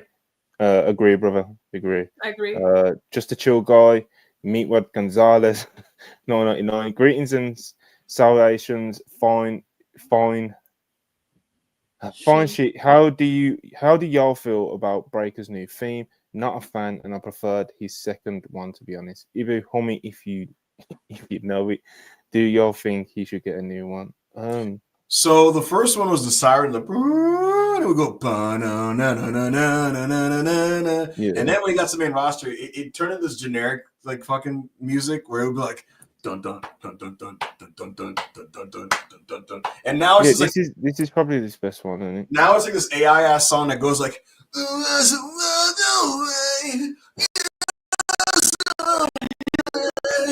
of them are great. But this is, I like the sirens.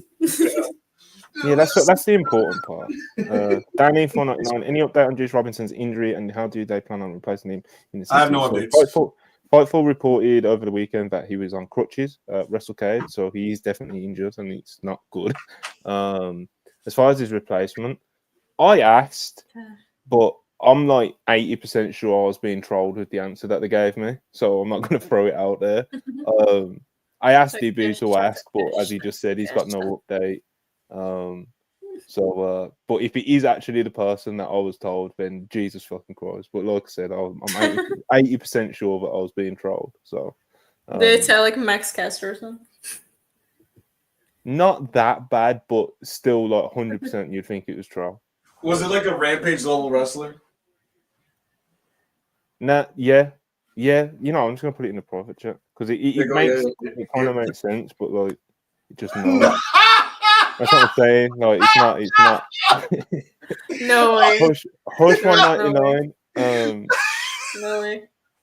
Liv stands blaming Triple H for her in-ring trash.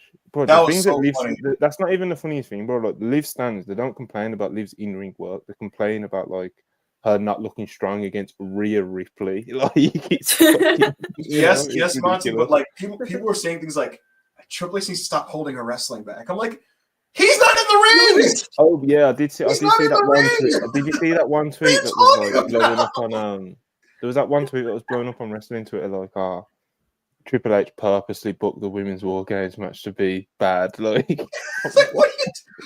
Someone said like it's the script they got for the match. I'm like, do you know how wrestling works? Ridiculous. Mid takes 1999. Appreciate you very much, brother. Last year's women's WarGames was genuinely very good. Charlotte and Becky are and always have been the aces of this division. If they are thriving, so is the division. Need them back soon.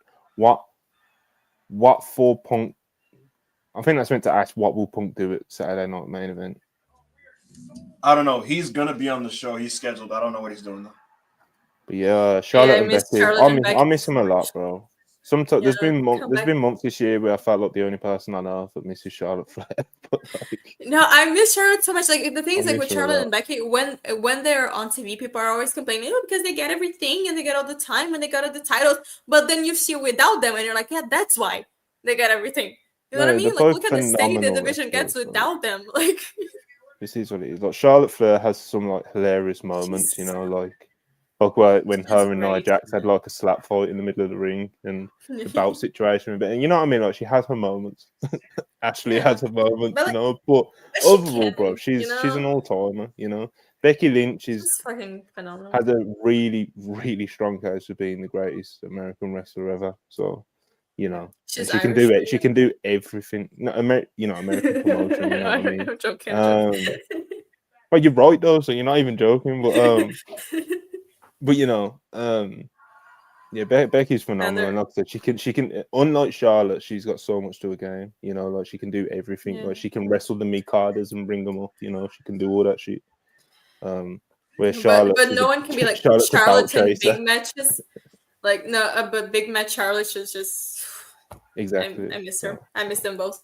Yeah. Will Chisholm $5. Do creative know that fans are tired of Liv and Rhea, and we want the title on EO? You want to the thing is, bro, Rhea and Liv are actually like super popular, so it's just one of those like it's weird disconnect of different parts of the fan base, you know.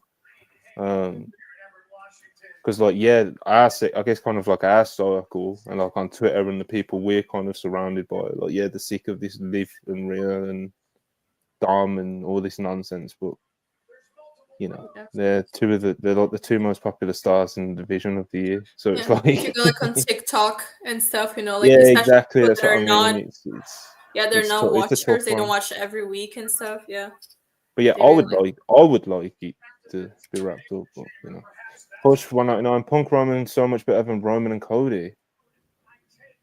If you're talking about for Mania, then I would agree. I'd probably agree. Just a chill guy 499. Not gonna lie, I need Punk to have some TV matches with Sheamus, Breaker, and Gable if he is indeed a real baller. Who are your guys' dreams TV opponents for? He would love to wrestle on TV. It's not up to him. Nick Khan doesn't really want him wrestling on TV too much. Managing those minutes, brother. They don't want him to get hurt, and if it was up to him, he'd wrestle every week. Fair concern. It's a very fair concern. So yeah. Ryan, my dream to answer the question because yeah, of course, him and Chad Gable would be a big one. But yeah. Ryan Sully, what $20 Canadian? Appreciated. Women's IC bracket revealed 8 women like the women's US: Dakota, Shayna, Katana, Zoe, Raquel, Kaden, Carter. Second, Lyra, Zelina, Ivy, Niall. Third, Alba Fire, Kairi Sane, Natalia.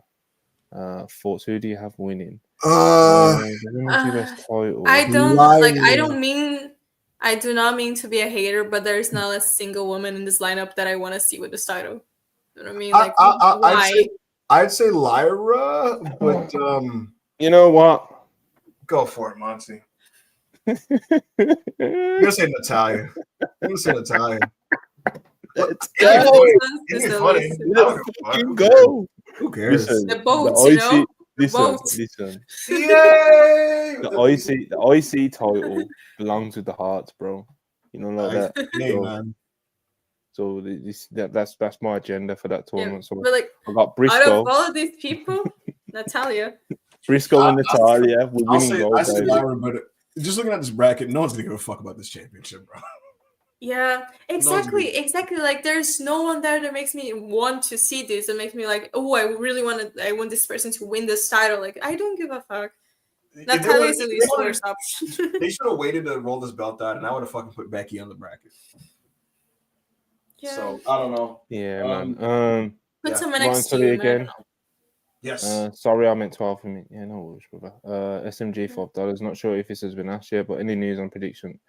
Nah, nothing, brother. Other than that, like I said, I'm not gonna throw it out there because, like, I'm pretty sure I'm getting trolled.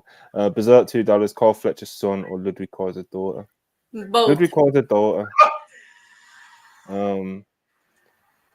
Bieber Max, $5. I'll be front row at the February 8th collision with a Houston pay-per-view sign. I'll give the 3 of you 2 honey buns each to push my agenda. Prince. Yeah, I think it's crazy that they've not even done that yet. You know, I think it's Chris is always fighting for that, isn't he? Yeah. Berserk $5. Can't even believe Ibu sold out. He's dead to me. Just kidding. I'm extremely happy for you, man. Also, shout out Big Jim Oos. I was unfamiliar with your game. That's it, Ibu. Take us home. Thank you, man. Appreciate it. I'm getting paid. Such Rollins music in the background. Oh, you can hear that? Yeah. Oh. I heard CM Punk speaking. I actually have to watch. I actually have to watch the show now. You know, I gotta because I gotta be live right after the thing is over. Oh man! Anything left, Monty? What else we got? Wrap it. We can wrap it up. Well, this was very fun. This is therapeutic in some ways. I really do appreciate our audience, and I thank you guys for the engagement and the support.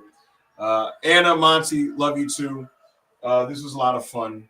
And for Anna, for Monty, I'm Ibu WrestlePurists. I'll see you guys tomorrow. Back to your normal time of 2:30 on the WrestlePurists Raw Review.